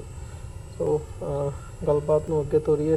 ਸਵਰਨਜੀਤ ਸਿੰਘ ਜੀ, ਜਿਵੇਂ ਇਸ ਅਸੀਂ 35 ਸਾਲਾਂ ਦੀ ਗੱਲ ਕਰ ਰਹੇ ਹਾਂ, ਇਸ ਸਫ਼ਰ ਨੂੰ ਤੁਸੀਂ ਕਿਵੇਂ ਐਨਾਲਾਈਜ਼ ਕਰਦੇ ਹੋ? ਖਾਸ ਤੌਰ ਤੇ ਜਿਵੇਂ ਸੰਤਾਂ ਦੇ ਬਚਨ ਦੀ ਗੱਲ ਕੀਤੀ ਜਾਂਦੀ ਹੈ ਵੀ ਉਹਨਾਂ ਨੇ ਇਹ ਗੱਲ ਕਹੀ ਸੀ ਵੀ ਜਿਸ ਦਿਨ ਭਾਰਤੀ ਫੌਜ ਦੇ ਜਿਹੜੇ ਕਦਮ ਨੇ, ਪੈਰ ਨੇ, ਉਹ ਹਰਿਮੰਦਰ ਸਾਹਿਬ ਦੀ ਹਦੂਦ ਦੇ ਵਿੱਚ ਪਏ ਤੇ ਖਾਲਿਸਤਾਨ ਦੀ ਨੀਂਹ ਰੱਖੀ ਜਾਵੇਗੀ। ਸੋ ਇਸ ਸਟਰਗਲ ਨੂੰ ਬਾਹਰਲੇ ਮੁਲਕਾਂ ਦੇ ਵਿੱਚ ਇਸ ਵਕਤ ਖਾਸ ਤੌਰ ਤੇ ਜੇ ਪਿਛਲੇ ਇਹਨਾਂ 35 ਸਾਲਾਂ ਦੇ ਵਿੱਚ ਦੇਖਣਾ ਹੋਵੇ, ਇੱਕ ਵੱਡਾ ਹੁਲਾਰਾ ਮਿਲਿਆ।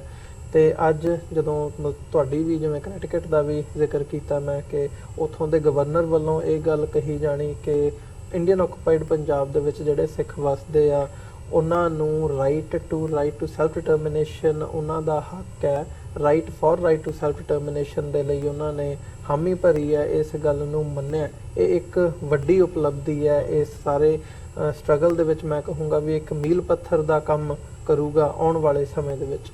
ਕੀ ਕਹਿਣਾ ਚਾਹੋਗੇ ਇਸ ਬਾਰੇ? ਬਿਲਕੁਲ ਜੀ। ਦੇਖੋ ਅੱਜ ਜਿਹੜੀ ਸਾਡੀ ਲੜਾਈ ਦੇ ਤਰੀਕੇ ਬਦਲਦੇ ਨੇ ਸਮੇਂ ਦੇ ਨਾਲ। ਅੱਜ ਹੁਣ ਸਾਡੀ ਲੜਾਈ ਮੇਨਲੀ ਨੈਰੇਟਿਵ ਦੀ ਹੈ ਤੇ ਉਹ ਕਹਿੰਦੇ ਨੇ ਵੀ ਬਦ ਨਾਲੋਂ ਬਦਨਾਮ ਬੁਰਾ, ਇਦਾਂ ਕਰਕੇ ਇੱਕ ਕੋਈ ਆਂਦੀ ਹੈ ਗੱਲ ਜੀ। ਤੇ ਜੋ ਭਾਰਤੀ ਹਕੂਮਤ ਨੇ ਸਿੱਖਾਂ ਨਾਲ ਕੀਤਾ, ਸਭ ਤੋਂ ਪਹਿਲਾ ਹਥਿਆਰ ਉਹਨਾਂ ਨੇ ਹੀ ਵਰਤਿਆ ਵੀ ਬਦਨਾਮ ਕਰੋ ਸਿੱਖਾਂ ਨੂੰ। ਕੋਈ ਵੀ ਪਲੇਟਫਾਰਮ ਮਿਲੇ, ਕਿਸੇ ਨੂੰ ਵੀ ਅਸੀਂ ਮਿਲੀਏ, ਸਿੱਖਾਂ ਨੂੰ ਅਸੀਂ ਬਦਨਾਮ ਕਰੀਏ। ਸੋ ਸਾਡਾ ਮੇਨ ਗੋਲ ਇਹੀ ਸੀ ਵੀ ਉਹ ਜਿਹੜਾ ਇੱਕ ਰਾਈਟ ਨੈਰੇਟਿਵ ਹੈ, ਸਿੱਖਾਂ ਦਾ ਜਿਹੜਾ ਨੈਰੇਟਿਵ ਹੈ, ਉਹਨੂੰ ਅਸੀਂ ਕਿਵੇਂ ਅੱਗੇ ਲੈ ਕੇ ਆ ਸਕਦੇ ਹਾਂ ਨੈਸ਼ਨਲ ਲੈਵਲ ਦੇ ਉੱਤੇ। ਸੋ ਇਹਦੀ ਸ਼ੁਰੂਆਤ ਅਸੀਂ ਸਿਟੀ ਲੈਵਲ ਤੋਂ ਕੀਤੀ। ਜਿਹੜੀ 30ਵੀਂ ਸਾਲਗਿਰਾ ਸੀ ਉਹ ਅਸੀਂ ਬੜਾ ਵੱਡਾ ਇੱਕ ਇਵੈਂਟ ਸਿਟੀ ਹਾਲ ਦੇ ਬਾਹਰ ਨਾਰਵਿਚ ਵਿੱਚ ਕੀਤਾ। ਸਾਨੂੰ ਪ੍ਰੋਕਲੇਮੇਸ਼ਨਸ ਵੀ ਮਿਲੀਆਂ, ਸਾਡਾ ਨੈਰੇਟਿਵ ਉਧਰੋਂ ਬਿਲਟ ਹੋਣਾ ਸ਼ੁਰੂ ਹੋਇਆ। ਫਿਰ ਅਸੀਂ ਵੱਖ-ਵੱਖ ਮੀਟਿੰਗਾਂ ਡਿਫਰੈਂਟ ਕਾਂਗਰਸਮੈਨਸ ਨਾਲ, ਸੈਨੇਟਰਸ ਨਾਲ, ਸਾਡੇ city council member, state senator, state representative, ਅਸੀਂ ਤਕਰੀਬਨ 5 ਸਾਲ ਦਾ ਸਮਾਂ ਉਹਨਾਂ ਨਾਲ ਲਗਾਇਆ ਜੀ। ਤੇ ਉਸ ਤੋਂ ਬਾਅਦ ਜਾ ਕੇ ਅਸੀਂ ਇਸ ਪੁਆਇੰਟ ਤੇ ਪਹੁੰਚੇ ਹਾਂ। ਤੇ ਉਹ 5 ਸਾਲ ਦਾ ਮੈਂ ਤੁਹਾਨੂੰ ਕਹਿ ਰਿਹਾ ਵੀ ਇੱਕ ਦਿਨ ਸਾਡਾ ਕਿਸੇ ਨਾ ਕਿਸੇ ਤਰੀਕੇ ਨਾਲ ਲੱਗਿਆ ਹੋਵੇ ਇਸ ਕੋਸ਼ਿਸ਼ ਦੇ ਵਿੱਚ ਵੀ ਸਿੱਖਾਂ ਦਾ ਜਿਹੜਾ ਰਾਈਟ ਨੈਰੇਟਿਵ ਹੈ ਉਹਨੂੰ ਅਸੀਂ ਕਿਵੇਂ ਬਿਲਡ ਕਰ ਸਕਦੇ ਹਾਂ। ਕਿਉਂਕਿ ਆਫ ਕੋਰਸ ਜਦੋਂ ਤੁਸੀਂ ਗੂਗਲ ਕਰਦੇ ਹੋ ਤੇ ਇੱਕ ਤੁਹਾਨੂੰ ਡਿਫਰੈਂਟ ਛਵੀ ਪੇਸ਼ ਹੁੰਦੀ ਹੈ। ਉਹਦੇ ਵਿੱਚ ਸੰਤ ਜਰਨੈਲ ਸਿੰਘ ਖਾਲਸਾ ਭਿੰਡਰਾਂ ਵਾਲਿਆਂ ਨੂੰ ਇੱਥੇ ਤੱਕ ਟੈਰਰਿਸਟ ਤੱਕ ਵੀ ਕਿਹਾ ਜਾਂਦਾ, ਪਰ ਸਾਡੇ ਲਈ ਉਹ ਸਿਵਲ ਰਾਈਟ ਮੂਵਮੈਂਟ ਦੇ ਮੋਹਰੀ ਸਨ। ਸਿਵਲ ਰਾਈਟ ਮੂਵਮੈਂਟ ਮੈਂ ਤਾਂ ਕਹਿ ਰਿਹਾ ਬਈ ਕਿਉਂਕਿ ਉਹ ਇੱਕ ਹੱਕ ਸੱਚ ਦੀ ਲੜਾਈ ਸੀ, ਉਹ ਪੰਜਾਬ ਦੀ ਲੜਾਈ ਸੀ, ਪੰਜਾਬ ਦੇ ਲੋਕਾਂ ਦੀ ਲੜਾਈ ਸੀ ਇੱਕ ਇਕੁਐਲਿਟੀ ਦੀ ਲੜਾਈ ਸੀ। ਹਿਊਮੈਨਿਟੇਰੀਅਨ ਗਰਾਊਂਡਸ ਤੇ ਵੀ ਤੇ ਅਸੀਂ ਦੇਖੀਏ ਤੇ ਜੋ ਸਾਡਾ ਉਸ ਟਾਈਮ ਸੰਘਰਸ਼ ਚੱਲ ਰਿਹਾ ਸੀ ਉਹ ਇੱਕ ਮੈਂ ਕਹਿੰਦਾ ਵੀ ਹਿਊਮਨ ਰਾਈਟਸ ਸਟਰਗਲਸ ਚੱਲ ਰਹੀ ਸੀ ਸਾਡੀ। ਜੀ ਸੋ ਇਹ ਜਿਹੜਾ ਨੈਰੇਟਿਵ ਜਦੋਂ ਅਸੀਂ ਇਹਨਾਂ ਨੂੰ ਸਮਝਾਇਆ, ਦੱਸਿਆ, ਸਾਡੇ ਮੈਂਬਰਸ ਨੇ ਇਹਨਾਂ ਨਾਲ ਮੀਟਿੰਗਾਂ ਕੀਤੀਆਂ ਉੱਥੇ ਜਾ ਕੇ, ਤੇ ਇਹਨਾਂ ਦੇ ਖਾਨੇ ਵਿੱਚੋਂ ਗੱਲ ਪਈ ਸਾਰਿਆਂ ਦੇ, ਤੇ ਅੱਜ ਅਸੀਂ ਇਸ ਮੁਕਾਮ ਤੇ ਪਹੁੰਚੇ ਹਾਂ ਵੀ ਈਵਨ ਕਿ ਸਟੇਟ ਦਾ ਜਿਹੜਾ ਗਵਰਨਰ ਹੈ ਉਹਨੇ ਮੈਂ ਕਹਿੰਦਾ ਵੀ ਸਾਡੇ ਸਿੱਖਾਂ ਨੂੰ ਇੱਕ ਬੜਾ ਵੱਡਾ ਤੋਹਫਾ ਦਿੱਤਾ ਵੀ ਉਹਨੇ ਮੰਨਿਆ ਵੀ 80% ਸਿੱਖ ਅਜੇ ਵੀ ਭਾਰਤੀ ਕਬਜ਼ੇ ਵਾਲੇ ਪੰਜਾਬ ਵਿੱਚ ਰਹਿੰਦੇ ਨੇ ਤੇ ਉਹ ਆਪਣੇ ਸੰਘਰਸ਼ ਨੂੰ ਅਜੇ ਵੀ ਉਹ ਜਾਰੀ ਰੱਖ ਰਹੇ ਨੇ ਅੰਡਰ ਯੂਨਾਈਟਿਡ ਨੇਸ਼ਨ ਗਾਈਡਲਾਈਨਸ। ਜੀ ਤੇ ਇਹਦੇ ਤੋਂ ਇਹ ਗੱਲਾਂ ਕਲੀਅਰ ਹੋ ਜਾਂਦੀਆਂ ਵੀ ਸਾਡੀ ਜਿਹੜੀ ਕਲਮ ਦੀ ਲੜਾਈ ਹੈ ਅਜੇ ਵੀ ਜਾਰੀ ਹੈ। ਤੇ ਮੈਂ ਵੈਸੇ ਇੱਕ ਹੋਰ ਵੀ ਇਹਦੇ ਵਿੱਚ ਗੱਲ ਹੈਗੀ ਹੈ ਵੀ ਅਸੀਂ ਇਹ ਕੰਮ ਕਿਉਂ ਸ਼ੁਰੂ ਕੀਤਾ। ਇੱਕ ਤੇ ਚਲੋ ਨੈਰੇਟਿਵ ਦੀ ਸਾਡੀ ਲੜਾਈ ਹੈ ਜੋ ਕਿ ਅਸੀਂ ਬੜੇ ਕਾਮਯਾਬ ਰਹੇ ਹਾਂ ਸਟੇਟ ਆਫ ਕਨੈਟੀਕਟ ਦੇ ਵਿੱਚ, ਵੀ ਸਾਨੂੰ ਜਨਰਲ ਅਸੈਂਬਲੀ ਨੇ ਮਾਨਤਾ ਦਿੱਤੀ। ਵਰਡਿੰਗ ਵੀ ਜੇ ਤੁਸੀਂ ਦੇਖੋ ਇਨਵੇਜਨ ਆਫ ਹਰਮੰਦਰ ਸਾਹਿਬ ਵਿੱਚ ਲਿਖਿਆ। ਸੋ ਇਹ ਇੱਕ ਇੱਕ ਵਰਡ ਜਿਹੜਾ ਬੜਾ ਸੋਚ ਸਮਝ ਕੇ ਉਹਨਾਂ ਨੇ ਲਿਖਿਆ। ਗਵਰਨਰ ਦੀ ਪ੍ਰੋਕਲੇਮੇਸ਼ਨ ਦੇਖ ਲਓ, ਉਸ ਤੋਂ ਬਾਅਦ ਤੁਸੀਂ ਸਟੇਟ ਕੰਟਰੋਲਰ ਦੀ ਪ੍ਰੋਕਲੇਮੇਸ਼ਨ ਦੇਖ ਲਓ, ਈਵਨ ਕਿ ਸਟੇਟ ਜਿਹੜਾ ਸਿਟੀ ਦਾ ਸਾਡਾ ਮੇਅਰ ਹੈ ਜੀ ਉਹਦਾ ਪੂਰੇ ਪ੍ਰੋਗਰਾਮ ਦੇ ਵਿੱਚ ਆਲਮੋਸਟ 2 ਘੰਟੇ ਤੋਂ ਉੱਤੇ ਪ੍ਰੋਗਰਾਮ ਚੱਲਿਆ। ਹਰ ਕਦਮ ਤੇ ਸਾਡੇ ਨਾਲ ਰਹਿਣਾ ਤੇ ਖਾਲਿਸਤਾਨ ਜਿੰਦਾਬਾਦ ਦੇ ਨਾਰੇ ਵੀ ਵੱਜ ਰਹੇ ਨੇ ਤਾਂ ਵੀ ਸਾਡੇ ਨਾਲ ਖੜਾ ਹੈ। ਤੇ ਇਹ ਆਪਣੇ ਆਪ ਦੇ ਵਿੱਚ ਬੜੀ ਵੱਡੀ ਇੱਕ ਗੱਲ ਸੀ। ਮੈਂ ਆ ਰਿਹਾ ਸੀ ਪੁਆਇੰਟ ਤੇ ਵੀ ਦੂਸਰਾ ਕਾਰਨ ਕੀ ਸੀ ਇਹ ਸਾਰਾ ਕੁਝ ਕਰਨ ਦਾ। ਜੀ ਦੇਖੋ ਮੇਰਾ ਬਰਥ ਹੈਗਾ 5 ਜੂਨ 1985 ਦਾ, ਤੇ ਮੈਂ ਭਾਵੇਂ ਉਸ ਸਮੇਂ ਦੇ ਵਿੱਚ ਨਹੀਂ ਸੀ 84 ਦੇ ਵਿੱਚ, ਪਰ ਆਪਣੇ ਜਿਹੜਾ ਆਸ-ਪਾਸ ਦਾ ਤੁਹਾਡਾ এনवायरमेंट ਹੁੰਦਾ ਉਹ ਬੰਦੇ ਨੂੰ ਬਹੁਤ ਅਫੈਕਟ ਕਰਦਾ। ਤੇ ਅੱਜ ਵੀ ਜਿਵੇਂ ਹੁਣ ਭਾਈ ਸਾਹਿਬ ਸਾਡੇ ਬਲਜਿੰਦਰ ਸਿੰਘ ਹੋਰੀ ਕਿੱਡੇ ਭਾਵੁਕ ਹੋ ਗਏ ਸਮੇਂ ਵਿੱਚ ਜਾ ਕੇ। ਸੋ ਇਹ ਜਿਹੜਾ ਹੈਗਾ ਅਸੀਂ ਰੋਜ਼ ਆਪਣੇ ਘਰ ਦੇ ਵਿੱਚ ਵੇਖੀਦਾ ਸੀ, ਜਦੋਂ ਬੱਚਾ ਵੱਡਾ ਹੋ ਰਿਹਾ ਹੁੰਦਾ ਉਹ ਵੇਖਦਾ ਆਪਣੇ ਆਲੇ ਦੁਆਲੇ ਦਾ ਮਾਹੌਲ ਕੀ ਚੱਲ ਰਿਹਾ। ਜੀ ਸੋ ਮੈਨੂੰ ਬੜਾ ਸੀ ਵੀ ਜਿਹੜਾ ਦਰਦ ਸਿੱਖਾਂ ਦੇ ਦਿਲ ਦੇ ਵਿੱਚ ਸਮਾਇਆ ਹੋਇਆ ਐਡਾ ਜ਼ਿਆਦਾ, ਉਹਨੂੰ ਵੈਂਟ ਆਊਟ ਨਹੀਂ ਹੋ ਪਾ ਰਿਹਾ, ਤੇ ਜਾਂ ਉਹਨਾਂ ਕੋਲ ਇੱਕ ਪਲੇਟਫਾਰਮ ਨਹੀਂ ਹੈਗਾ ਵੀ ਉਹ ਕਿੱਦਾਂ ਇਹਨੂੰ ਸਹੀ ਤਰੀਕੇ ਨਾਲ ਵੈਂਟ ਆਊਟ ਕਰ ਸਕਣ। ਸਪੈਸ਼ਲੀ ਜਿਹੜੇ ਅਸੀਂ ਹੁਣ ਅਮਰੀਕਾ ਦੇ ਵਿੱਚ ਰਹਿੰਦੇ ਆ, ਤੇ ਇਹਦੇ ਲਈ ਅਸੀਂ ਉਪਰਾਲਾ ਇਹ ਕੀਤਾ ਵੀ ਜਿਹੜਾ ਜੂਨ 1 ਹੈ ਉਹ as a Sikh memorial day and month of June as a Sikh memorial month, ਬਈ ਤੁਸੀਂ ਇੱਕ ਲੀਗਲ ਵੇ ਦੇ ਨਾਲ ਖੁੱਲ ਕੇ ਆਪਣੇ ਸ਼ਹੀਦਾਂ ਨੂੰ ਯਾਦ ਕਰ ਸਕੋ, ਉਹਨਾਂ ਨੂੰ ਸ਼ਰਧਾਂਜਲੀ ਦੇ ਸਕੋ। ਉਹਨਾਂ ਦੀ ਜਿਹੜੀ ਬਰੇਵਰੀ ਦੀ ਮੈਂ ਕਹਿੰਦਾ ਵੀ ਗਾਥਾ ਜਿਹੜੀ ਹੈਗੀ ਹੈ ਤੁਹਾਡੀ ਬਹਾਦਰੀ ਦੀ, ਜੋ ਉਸ ਟਾਈਮ ਜਿੱਥੇ ਇੱਕ ਪਾਸੇ ਅਸੀਂ ਦੇਖਦੇ ਹਾਂ ਬਈ ਲੱਖਾਂ ਦੀ ਗਿਣਤੀ ਵਿੱਚ ਭਾਰਤੀ ਫੌਜ, ਤੇ ਦੂਜੇ ਪਾਸੇ ਜਿਵੇਂ ਕਿਤਾਬਾਂ ਨੇ ਵੀ ਕਈਆਂ ਨੇ ਲਿਖਿਆ ਆਲਮੋਸਟ 40-50 ਪੀਪਲ, ਤੇ ਇਹ ਆਪਣੇ ਆਪ ਦੇ ਵਿੱਚ ਇੱਕ ਰਿਵਾਈਵ ਕਰਦਾ ਚਮਕੌਰ ਦੀ ਗੜੀ ਦਾ ਇਨਸੀਡੈਂਟ। ਤੇ ਇਹ ਸਾਡੇ ਹੁਣ ਵੀ ਜਿਹੜੀ ਜਨਰੇਸ਼ਨ ਹੈ ਉਹਨੂੰ ਦਰਸਾਉਂਦਾ ਹੈ ਵੀ ਟਾਈਮ ਜ਼ਰੂਰ ਬਦਲ ਗਿਆ ਪਰ ਜਿਹੜੇ ਸਿੱਖਾਂ ਦੇ ਜਜ਼ਬਾਤ ਨੇ ਉਹ ਅਜੇ ਵੀ ਨਹੀਂ ਬਦਲੇ। ਜਿਹੜੀ ਸਪਿਰਿਟ ਹੈ, ਬਿਲਕੁਲ ਠੀਕ ਗੱਲ। ਸੋ ਇਹ ਜਿਹੜਾ ਅਸੀਂ ਇੱਕ ਪ੍ਰੋਵਾਈਡ ਕੀਤਾ ਵੀ ਚਲੋ ਇਹਨੂੰ ਹੋਰ ਵੀ ਸਟੇਟਾਂ ਰੈਪਲੀਕੇਟ ਕਰਨ ਤੇ ਇਹ ਇੱਕ ਮੁਹਿੰਮ ਵੀ ਬਣੇ, ਤੇ ਇਹਦੇ ਨਾਲ ਅਸੀਂ ਲੀਗਲ ਵੇ ਦੇ ਨਾਲ ਅਸੀਂ ਅਮਰੀਕਾ ਦੇ ਵਿੱਚ ਰਹਿ ਕੇ ਪ੍ਰੋਪਰ ਆਪਣੇ ਸ਼ਹੀਦਾਂ ਦਾ ਮਾਣ ਸਤਿਕਾਰ ਬਰਕਰਾਰ ਰੱਖ ਸਕਦੇ ਹਾਂ। ਤੇ ਇਹਦੇ ਵਿੱਚ ਮਾਹੌਲ ਸਾਨੂੰ ਇੱਕ ਪਲੇਟਫਾਰਮ ਇਹ ਵੀ ਮਿਲਦਾ ਵੀ ਅਸੀਂ ਆਪਣੀ ਗੱਲ ਇਲੈਕਟਿਡ ਅਫੀਸ਼ੀਅਲਸ ਤੱਕ ਦੱਸ ਸਕਦੇ ਹਾਂ, ਤੇ ਇੱਕ ਵਧੀਆ ਨੈਰੇਟਿਵ ਸਿੱਖਾਂ ਦਾ ਜਿਹੜਾ ਇਸ ਟਾਈਮ ਲੌਸਟ ਹੋ ਰਿਹਾ ਉਹਨੂੰ ਅਸੀਂ ਪ੍ਰੋਟੈਕਟ ਕਰ ਸਕਦੇ ਹਾਂ ਤੇ ਇਹਨੂੰ ਅਸੀਂ ਉਭਾਰ ਸਕਦੇ ਹਾਂ, ਸਾਰੀ ਜਿਹੜੀ ਸਾਡੀ ਜੰਗ ਹੈ। ਸੋ ਇਹ ਮੇਨ ਸਾਡੇ 2 ਰੀਜ਼ਨ ਸਨ ਇਹ ਸਾਰੀ ਚੀਜ਼ ਨੂੰ ਕਰਨ ਦੇ। ਤੁਸੀਂ ਅੱਗੇ ਵਧੇ ਸੀ ਜੀ। ਬਿਲਕੁਲ ਡਾਕਟਰ ਸਾਹਿਬ, ਜਿਵੇਂ ਸੁਰਨਜੀਤ ਸਿੰਘ ਹੋਰਾਂ ਨੇ ਗੱਲ ਕੀਤੀ ਹੈ ਨੈਰੇਟਿਵ ਦੀ, ਮੈਂ ਜੇ ਪਿਛਲੇ ਇਹਨਾਂ 35 ਸਾਲਾਂ ਦੇ ਸਾਰੇ ਟਾਈਮ ਪੀਰੀਅਡ 'ਚ ਦੇਖਣਾ ਹੋਵੇ, ਇੱਕ ਸਮਾਂ ਸੀ ਜਦੋਂ ਜੰਗ ਦਾ ਮੈਦਾਨ ਸੀ, ਪੰਜਾਬ ਦੀ ਜਿਹੜੀ ਧਰਤੀ ਹੈ, ਤੇ ਉੱਥੇ ਵੀ ਸਿੰਘਾਂ ਨੇ ਜੇ ਕਿਹਾ ਜਾਵੇ ਵੀ ਆਪਣੇ ਜਿਹੜੇ ਜੌਹਰ ਸੀ ਉਹ ਦਿਖਾਏ ਸੀ। ਫਿਰ ਮਤਲਬ ਇੱਕ ਜੇ ਟਾਈਮ ਪੀਰੀਅਡ 'ਚ ਜਾਂ ਓਵਰਆਲ ਇਹ ਗੱਲ ਕਹਿਣੀ ਹੋਵੇ ਵੀ ਨੈਰੇਟਿਵ ਨਹੀਂ ਸਾਡਾ ਲੋਕਾਂ ਤੱਕ ਪਹੁੰਚਿਆ, ਸਾਡੇ ਆਪਣੇ ਲੋਕਾਂ ਤੱਕ ਨਹੀਂ ਪਹੁੰਚਿਆ, ਬਾਹਰਲੇ ਮੁਲਕਾਂ ਤੱਕ ਜਾਂ ਬਾਹਰਲੀਆਂ ਸਰਕਾਰਾਂ ਤੱਕ ਤੇ ਕੀ ਪਹੁੰਚਣਾ, ਤੇ ਉਹਦਾ ਹੀ ਮੈਂ ਕਹੂੰਗਾ ਵੀ ਇੱਕ ਬਹੁਤ ਵੱਡਾ ਕਾਰਨ ਹੈ ਕਿ ਸਿੱਖਾਂ ਨੂੰ ਟੈਰਰਿਜ਼ਮ ਦੇ ਨਾਲ ਜੋੜ ਕੇ ਪੇਸ਼ ਵੀ ਕੀਤਾ ਗਿਆ, ਤੇ ਫਿਰ ਉਹ ਗੱਲ ਪ੍ਰਚਾਰੀ ਤੇ ਪ੍ਰੋਪਗੇਟ ਇਸ ਹਿਸਾਬ ਨਾਲ ਕੀਤੀ ਗਈ ਵੀ ਉਹ ਗੱਲ ਦੁਨੀਆ ਭਰ ਦੇ ਵਿੱਚ ਇੱਕ ਵੱਡੇ ਤਬਕੇ ਵੱਲੋਂ ਮੰਨੀ ਵੀ ਗਈ ਹੈ। ਸੋ ਇਸ ਨੈਰੇਟਿਵ ਦੀ ਲੜਾਈ ਦੇ ਵਿੱਚ ਪਿਛਲੇ 35 ਸਾਲਾਂ ਦਾ ਸਫ਼ਰ ਤੁਸੀਂ ਕਿਵੇਂ ਐਨਾਲਾਈਜ਼ ਕਰਦੇ ਹੋ ਤੇ ਕੀ ਸਮਝਦੇ ਹੋ ਕਿ ਅੱਜ ਜਿਹੜੀ ਸਟਰਗਲ ਚੱਲ ਰਹੀ ਹੈ ਜਾਂ ਜਥੇਬੰਦਕ ਤੌਰ ਤੇ ਅਮਰੀਕਾ, ਕੈਨੇਡਾ ਜਾਂ ਯੂਰਪ ਦੇ ਵਿੱਚ ਜਿਹੜੇ ਸੱਜਣ ਲੱਗੇ ਹੋਏ ਆ ਕਿ ਉਹ ਉਸ ਨੈਰੇਟਿਵ ਨੂੰ ਚੇਂਜ ਕਰਨ ਦੇ ਵਿੱਚ ਕਾਮਯਾਬ ਹੋਏ ਆ ਕਿਸੇ ਹੱਦ ਤੱਕ? ਦੇਖੋ, ਮੈਂ ਥੋੜਾ ਜਿਹਾ ਡਿਫਰ ਕਰਦਾ ਹਾਂ ਤੁਹਾਡੇ ਸਵਾਲ ਤੋਂ ਵੀ, ਔਰ ਜਿਵੇਂ ਅੱਜ ਸਾਡੇ ਕੁਝ ਵੀਰ ਜਦੋਂ ਬਾਰ-ਬਾਰ ਇਹ ਕਹਿਣ ਦੀ ਕੋਸ਼ਿਸ਼ ਕਰਦੇ ਨੇ ਜੀ ਵੀ ਹੁਣ ਕਲਮ ਦੀ ਲੜਾਈ ਆ ਗਈ, ਦੂਜੀ ਨਹੀਂ ਰਹੀ।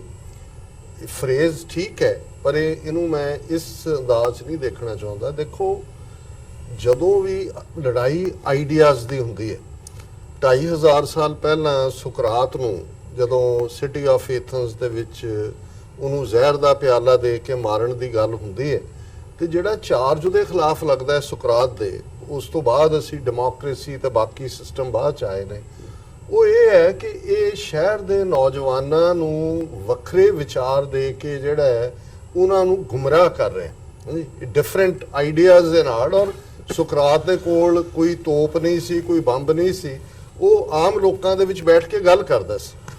ਸੋ ਇਹ ਅਸੀਂ ਜਿਹੜਾ ਪਾਰਟ ਜਦੋਂ ਦੇਖਦੇ ਹਾਂ ਕਿ ਇਹ ਜਦੋਂ ਵੀ ਕੋਈ ਵੀ ਸਟਰਗਲ ਦੀ ਫਾਈਨਲ ਕਹਾਣੀ ਤਾਂ ਜ਼ਾਹਰ ਹੈ ਉਦੋਂ ਹੀ ਲਿਖੀ ਜਾਏਗੀ ਜਦੋਂ ਉਹ ਮੰਤਕੀ ਅੰਜਾਮ ਤੇ ਪਹੁੰਚਦਾ।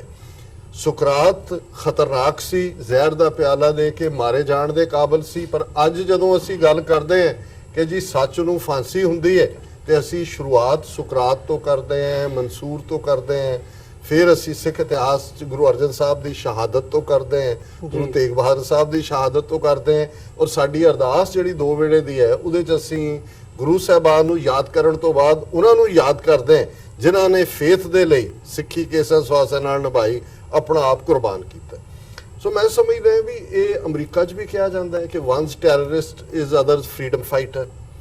ਆਪਣੇ ਇਤਿਹਾਸ 'ਚ ਅਸੀਂ ਦੇਖੀਏ, ਹੁਣ ਬੰਦਾ ਸਿੰਘ ਬਹਾਦਰ ਅਸੀਂ ਕਿਸ ਸਤਿਕਾਰ ਨਾਲ ਉਹਨਾਂ ਦਾ ਨਾਂ ਲੈਂਦੇ, ਪਰ ਤੁਸੀਂ ਉਸ ਵੇਲੇ ਦੇ ਜਿਹੜੇ ਈਵਨ ਈਸਟ ਇੰਡੀਆ ਕੰਪਨੀ ਦੇ ਸੋਰਸਿਸ ਦੇਖੋ, ਬੰਦਾ ਦਾ ਬੈਂਡਿਟ, ਲਟੇਰਾ, ਡਾਕੂ।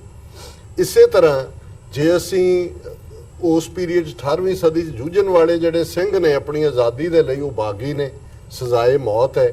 ਬਾਗੀ ਸ਼ਬਦ ਹੀ ਡਰਾ ਦੇਣ ਵਾਲਾ, ਜਿਵੇਂ ਅੱਜ ਦਹਿਸ਼ਤਗਰਦ ਇਹਨਾਂ ਨੇ ਬਣਾ ਦਿੱਤਾ। ਸੋ ਮੈਂ ਸਮਝਦਾ ਵੀ ਜੇ ਅਸੀਂ ਈਵਨ ਇਸ ਸਟਰਗਲ ਦੀ ਸ਼ੁਰੂਆਤ ਜਿਹੜੀ ਕਿ 15 ਅਗਸਤ 1947 ਤੋਂ ਇੱਕਦਮ ਬਾਅਦ ਜੇ ਇੰਡੀਅਨ ਸਟੇਟ ਨਾਲ ਰਿਲੇਸ਼ਨਸ਼ਿਪਸ ਦੀ ਗੱਲ ਕਰੀਏ, ਤੇ 10 ਅਕਤੂਬਰ 1947 ਨੂੰ ਅਸੀਂ ਕ੍ਰਿਮੀਨਲ ਟ੍ਰਾਈਬ ਬਣ ਜਾਂਦੇ।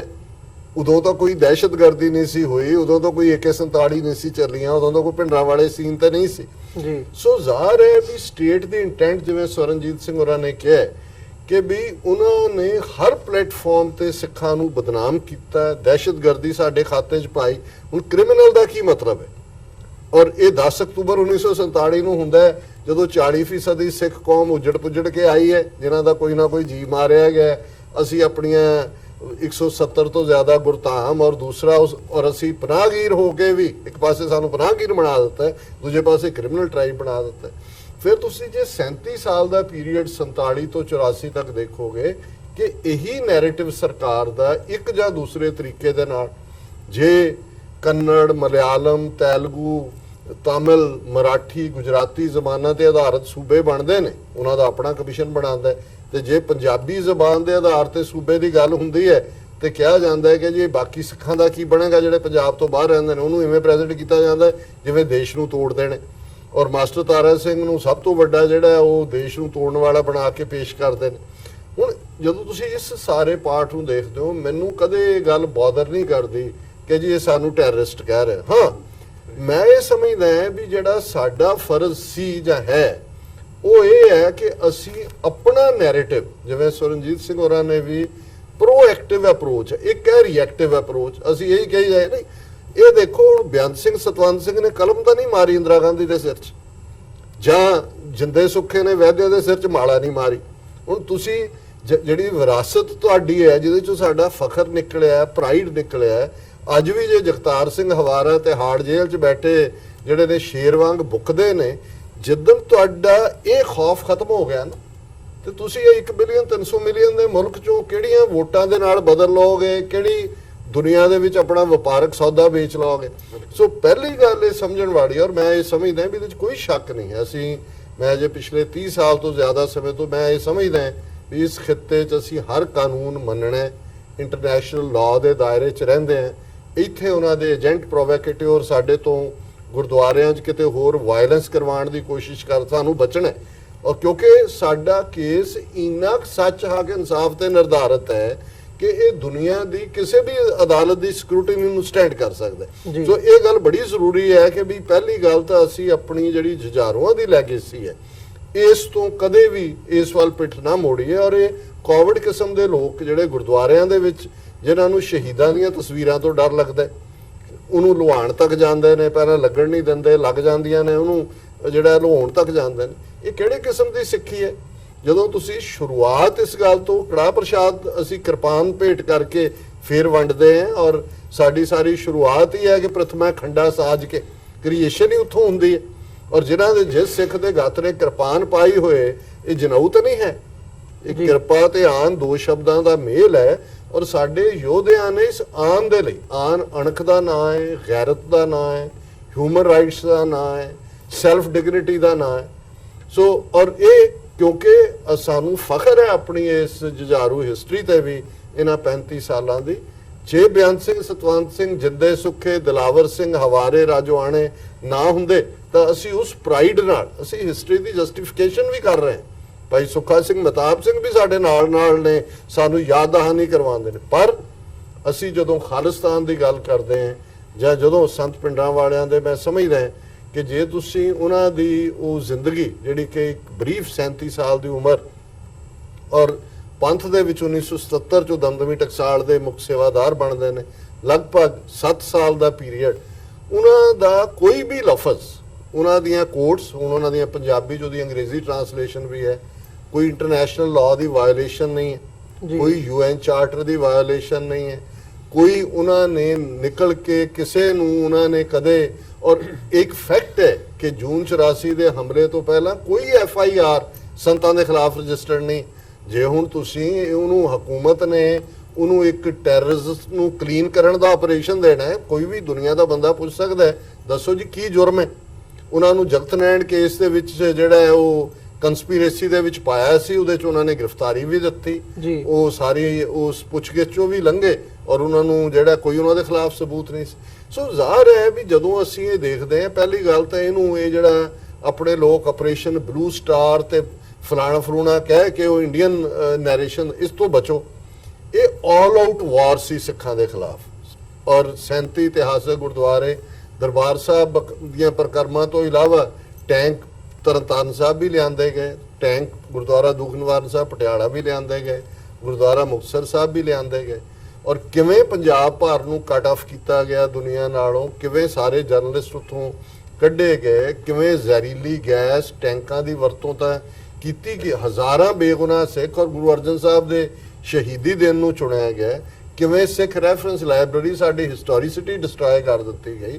ਔਰ ਫੋਲੋਇੰਗ ਮੰਥਸ ਦੇ ਵਿੱਚ ਪੰਜਾਬ ਦੇ 12,000 ਤੋਂ ਜ਼ਿਆਦਾ ਪਿੰਡਾਂ 'ਚ ਸੋ ਕਾਲਡ ਆਪਰੇਸ਼ਨ ਵੁੱਡਰੋਜ਼ ਦੇ ਨਾਂ ਥੱਲੇ ਹਜ਼ਾਰਾਂ ਸਿੱਖ ਨੌਜਵਾਨਾਂ ਦਾ ਜਿਹੜਾ ਹੈ ਉਹ ਕਤਲੇਆਮ ਕੀਤਾ ਗਿਆ। ਇਹਨੂੰ ਤੁਸੀਂ ਕਿਵੇਂ, ਹੁਣ ਇੱਕ ਪਾਸੇ ਉਹ ਟੋਟਲ ਵਾਰ ਉਹਨਾਂ ਨੇ ਸਾਡੇ ਤੇ ਟੋਟਲ ਨੇਸਤੋ ਨਾਬੂਦ ਕਰਨ ਦੀ ਅਸੀਂ ਡਿਫੈਂਡ ਕਰਨ ਤੇ ਲੱਗੇ ਹੋਏ ਹਾਂ ਕਿ ਜੀ ਅਸੀਂ ਟੈਰਰਿਸਟ ਨਹੀਂ ਹੈਗੇ ਜਾਂ ਅਸੀਂ ਫਲਾਣੇ ਨਹੀਂ ਹੈ ਜਾਂ ਅਸੀਂ ਇਹ ਨਹੀਂ ਕਿਹਾ ਜਾਂ ਹਥਿਆਰ ਰੱਖੇ ਕਿਉਂ ਸੀ, ਕਿਉਂ ਇਹ ਡਿਬੇਟਸ ਨੇ।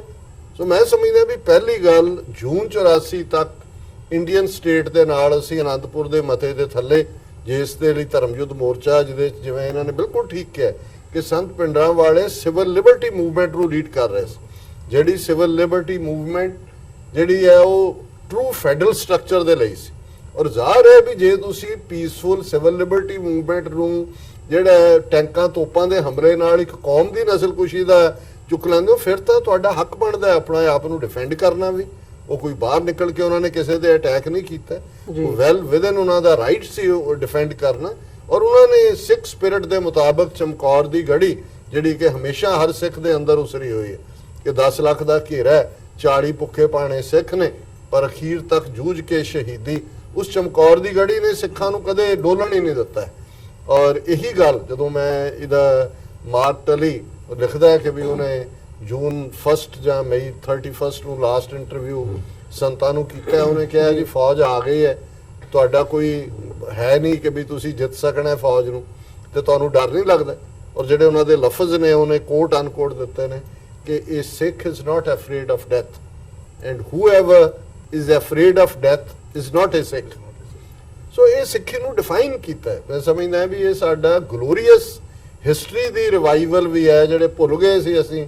ਸਾਡੇ ਸਾਹਮਣੇ 18ਵੀਂ ਸਦੀ ਦੇ ਜਰਨੈਲਾਂ ਨੂੰ ਅਸੀਂ ਕੋਟ ਕਰਦੇ ਸੀ, ਪਰ 20ਵੀਂ ਸਦੀ 'ਚ ਜਿਸ ਕਦਰ ਸੰਤ ਪਿੰਡਾਂ ਵਾਲਿਆਂ ਦੀ ਆਵਾਜ਼ ਔਰ ਫਿਰ ਉਹਨਾਂ ਦੇ ਨਾਲ ਕਾਫਲਾ ਜਿਹੜਾ ਅਗਲੇ 15 ਸਾਲ ਰੁਕਿਆ ਨਹੀਂ ਹੈ ਹਥਿਆਰਬੰਦ ਸਿੰਘਾਂ ਦਾ ਜੀ, ਔਰ ਜਿਨ੍ਹਾਂ ਨੇ ਉਹ ਇਤਿਹਾਸ ਸਿਰਜ ਕੇ ਰੱਖ ਦਿੱਤਾ ਹੈ ਕਿ ਜਿਹਨੂੰ ਮੈਂ ਸਮਝਦਾ ਵੀ ਜਦੋਂ ਭਵਿੱਖ ਦੀਆਂ ਪੀੜ੍ਹੀਆਂ ਦੇਖਣਗੀਆਂ ਉਹ ਫਖਰ ਕਰਨਗੀਆਂ। ਸਾਡਾ ਇੱਕ ਤਬਕਾ ਕਾਲਾ ਦੌਰ, ਅੱਤਵਾਦ ਦਾ ਦੌਰ, ਸ਼ਰਮ ਕਰੋ ਕੁਛ, ਇਹ ਸਾਡਾ ਸੁਨਹਿਰੀ ਦੌਰ ਹੈ। ਇਹ 10-15 ਸਾਲ ਨੇ ਉਹ ਹਿਸਟਰੀ ਜਨਰੇਟ ਕੀਤੀ ਹੈ ਜਿਹਨੇ ਕਿ ਫਿਊਚਰ ਦੀਆਂ ਜਨਰੇਸ਼ਨਸ ਕਹਿਣਗੀਆਂ ਉਹ ਕਿਉਂ ਜੇ ਸਿੱਖ ਹੋਣਗੇ ਜਿਹੜੇ 1980 90 ਦੇ ਵਿੱਚ ਸੀ, ਜਿਨ੍ਹਾਂ ਦੇ ਇੱਕੋ ਵੇਲੇ ਜਿਨ੍ਹਾਂ ਨੇ ਕਿਵੇਂ ਬਹਾਦਰੀ ਦਿਖਾਈ, ਉਹ ਵੇਲਾ ਕਿਉਂ ਜਿਹਾ ਸੀ। ਸੋ ਮੈਂ ਸਮਝਦਾ ਵੀ ਇਹਨੂੰ ਜਿੱਥੇ ਅਸੀਂ ਠੀਕ ਹੈ ਅਸੀਂ ਘੱਲੂਘਾਰਿਆਂ ਦੇ ਵਾਰਸ ਹੈ, ਵਿਰਾਗ ਵੀ ਹੁੰਦਾ ਹੈ, ਅੱਖਾਂ 'ਚੋਂ ਅਥਰੂ ਵੀ ਵਗਦੇ ਨੇ, ਪਰ ਇਸ 'ਚੋਂ ਸਾਡਾ ਪ੍ਰਾਈਡ ਵੀ ਨਿਕਲਿਆ, ਇਸ 'ਚੋਂ ਸਾਡਾ ਫਖਰ ਵੀ ਨਿਕਲਿਆ, ਇਹਦੇ 'ਚੋਂ ਸਾਡਾ ਕੌਮੀ ਨਿਸ਼ਾਨਾ ਵੀ ਨਿਕਲਿਆ। ਔਰ ਖਾਲਿਸਤਾਨ ਦੀ ਪ੍ਰਾਪਤੀ ਦੇ ਲਈ ਜਿੱਥੇ ਉੱਥੇ ਜਿਨ੍ਹਾਂ ਦੀਆਂ ਕੁਰਬਾਨੀਆਂ ਨੇ, ਡਾਇਸਪੋਰਾ ਦੇ ਵਿੱਚ ਵੀ ਜਿਹੜਾ ਬੜੀ ਤੇਜ਼ੀ ਦੇ ਨਾਲ ਅਸੀਂ ਮਾਰਚ ਕੀਤਾ ਔਰ ਮੰਜ਼ਲ ਬਹੁਤ ਕਰੀਬ ਹੈ ਔਰ ਸਾਡੇ ਦਰਵਾਜ਼ੇ ਤੇ ਦਸਤਕ ਦੇ ਰਹੀ। ਜੀ ਬਲਜਿੰਦਰ ਸਿੰਘ ਜੀ, ਜਿਵੇਂ ਡਾਕਟਰ ਸਾਹਿਬ ਨੇ ਸਾਰਾ ਪਿਛੋਕੜ ਦਾ ਨੈਰੇਟਿਵ ਦਿੱਤਾ ਹੈ, ਅੱਜ ਦੀ ਡੇਟ ਦੇ ਵਿੱਚ ਕੀ ਸਮਝਦੇ ਹੋ? ਤੁਸੀਂ ਵੀ ਇੱਥੇ ਇਨਵੋਲਵ ਹੈਗੇ ਹੋ, ਐਕਟੀਵਿਟੀਜ਼ ਜਾਰੀ ਨੇ ਦੁਨੀਆ ਭਰ ਦੇ ਵਿੱਚ। ਇੱਥੇ ਹੁਣ ਅਸੀਂ ਯੂਰਪ ਦੀ ਗੱਲ ਕਰਦੇ ਹਾਂ ਤਾਂ ਜਿਹੜਾ ਟ੍ਰਫਾਲਗਰ ਸਕੁਆਇਰ ਦੇ ਵਿੱਚ ਇੱਕ ਬਹੁਤ ਵੱਡਾ ਇਕੱਠ ਹੋਇਆ, ਇਹਦੀ 1984 ਦੀ ਕਮੈਮੋਰੇਸ਼ਨ ਦੇ ਲਈ ਇੱਥੇ ਵੀ ਪ੍ਰੋਟੈਸਟ ਹੋ ਰਹੇ ਆ।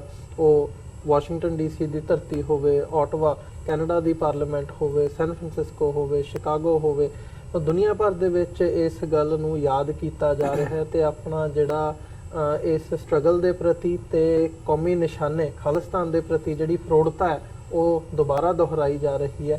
ਅੱਜ ਦੀ ਡੇਟ ਦੇ ਵਿੱਚ ਇਸ ਬਾਬਤ ਕੀ ਸਮਝਦੇ ਹੋ ਕਿ ਇਹਨੂੰ ਅੱਗੇ ਤੋਰਨ ਦੇ ਲਈ ਹੋਰ ਕੀ ਯਤਨ ਕੀਤਾ ਜਾ ਸਕਦਾ ਹੈ? ਦੇਖੋ, ਜਿਵੇਂ ਡਾਕਟਰ ਸਾਹਿਬ ਨੇ ਦੱਸਿਆ ਹੈ ਕਿ ਜਿਹੜੇ ਅਸੀਂ ਵੀ ਹੈ ਨਾ, ਅਸੀਂ ਵੀ ਉਹ ਬਾਬਿਆਂ ਦੇ ਹੀ ਲਾਇਓ ਬੂਟੇ ਆ ਜਿਨ੍ਹਾਂ ਨੇ ਸਾਨੂੰ ਉਂਗਲੀਆਂ ਫੜ ਕੇ ਤੋਰਨਾ ਸਿਖਾਇਆ ਹੈ। ਉਹਨਾਂ ਨੇ ਸ੍ਰੀ ਅਕਾਲ ਤਖਤ ਸਾਹਿਬ ਨੂੰ ਪ੍ਰੋਟੈਕਟ ਕਰਨ ਲਈ ਆਪਣੇ ਸੀਸ ਲਾਏ ਨੇ। ਅਕਾਲ ਤਖਤ ਸਾਹਿਬ ਉਹ ਖਾਲਿਸਤਾਨ ਦੀਆਂ ਨੀਹਾਂ ਨੇ ਜਿਨ੍ਹਾਂ ਦੇ ਉੱਤੇ ਖਾਲਿਸਤਾਨ ਉਸਾਰਿਆ ਜਾ ਰਿਹਾ ਹੈ। ਸੋ ਅਸੀਂ ਜਦੋਂ ਉਸ ਦਿਨ ਤੋਂ ਲੈ ਕੇ ਅੱਜ ਤੱਕ ਕੋਈ ਵੀ ਦਿਨ ਇਹੋ ਜਿਹਾ ਨਹੀਂ ਚੜਿਆ ਜਿਸ ਦਿਨ ਅਸੀਂ ਖਾਲਿਸਤਾਨ ਦੇ ਸੰਘਰਸ਼ ਲਈ ਕੁਛ ਨਾ ਕੀਤਾ ਹੋਵੇ। ਤੇ ਹਿੰਦੁਸਤਾਨ ਦੇ ਵਿੱਚ ਕੋਈ ਇਹੋ ਜਿਹਾ ਦਿਨ 1947 ਤੋਂ ਲੈ ਕੇ ਨਹੀਂ ਚੜਿਆ ਜਿਸ ਦਿਨ ਉਹਨਾਂ ਨੇ ਸਾਨੂੰ ਗੁਲਾਮੀ ਦਾ ਅਹਿਸਾਸ ਨਾ ਕਰਾਇਆ ਗਿਆ ਹੋਵੇ। ਜੀ, ਹੁਣ ਅਸੀਂ ਬਾਹਰਲਾ ਜਿਹੜਾ ਸਿੱਖ ਆ ਉਹਦੀ ਬਹੁਤ ਵੱਡੀ ਦੇਣ ਹੈ। ਚਾਹੇ ਤੁਸੀਂ ਲੰਡਨ, ਚਾਹੇ ਆਟਵਾ, ਚਾਹੇ ਤੁਸੀਂ ਸਨ ਫਰਾਂਸਿਸਕੋ ਜਾਂ ਵਾਸ਼ਿੰਗਟਨ ਡੀਸੀ ਦੇ ਪ੍ਰੋਗਰਾਮਾਂ ਦੀ ਗੱਲ ਕਰੀਏ, ਇੱਥੇ ਹਜ਼ਾਰਾਂ ਦੀ ਗਿਣਤੀ ਵਿੱਚ ਸਿੱਖਾਂ ਨੇ ਜੁੜ ਕੇ ਇਸ ਦਿਹਾੜੇ ਨੂੰ ਮਨਾਇਆ ਤੇ ਦੱਸਿਆ ਕਿ 1984 ਇੱਕ ਨਾ ਭੁੱਲਣਯੋਗ ਹੈ ਤੇ ਨਾ ਹੀ ਬਖਸ਼ਣਯੋਗ ਹੈ। ਕੌਮ ਨੇ ਇੱਕ ਨਿਸ਼ਾਨਾ ਮਿਥਿਆ ਤੇ ਸਾਡੇ ਦੁਸ਼ਮਣ ਨੇ ਵੀ ਇੱਕ ਸਾਡੇ ਤੇ ਬਾਰ ਏਡਾ ਤਕੜਾ ਕੀਤਾ ਹੈ ਕਿ ਜਿਨ੍ਹਾਂ ਨੂੰ ਕੋਈ ਭੁਲੇਖਾ ਸੀ ਕਿ ਭਾਈ ਅਸੀਂ ਹਿੰਦੁਸਤਾਨ ਵਿੱਚ ਆਜ਼ਾਦ ਹਾਂ, ਉਹਨਾਂ ਦੇ ਸਾਰਿਆਂ ਦੇ ਭੁਲੇਖੇ ਦੂਰ ਹੋ ਗਏ ਤੇ ਪੰਥ ਨੇ ਨਿਸ਼ਾਨਾ ਮਿੱਥ ਕੇ 29 ਅਪ੍ਰੈਲ 1986 ਨੂੰ ਖਾਲਿਸਤਾਨ ਦਾ ਐਲਾਨ ਕੀਤਾ।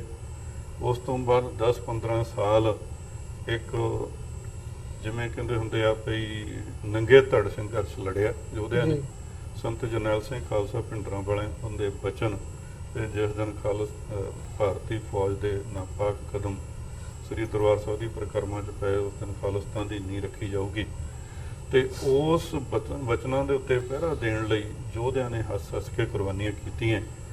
ਉਹਨਾਂ ਕੁਰਬਾਨੀਆਂ ਦਾ ਸਦਕਾ, ਉਹਨਾਂ ਯੋਧਿਆਂ ਦੀਆਂ ਕੁਰਬਾਨੀਆਂ ਦਾ ਸਦਕਾ ਅੱਜ ਸੰਘਰਸ਼ ਇਸ ਲੈਵਲ ਤੇ ਆ ਪੁੱਜਾ ਕਿ ਅੱਜ ਇਹਨਾਂ ਵੱਡੇ ਸ਼ਹਿਰਾਂ ਵਿੱਚ ਲੱਖਾਂ ਦੀ, ਹਜ਼ਾਰਾਂ ਦੀ ਗਿਣਤੀ ਵਿੱਚ ਸਿੱਖ ਇਕੱਠੇ ਹੋਏ ਤੇ ਹੋ ਰਹੇ ਨੇ।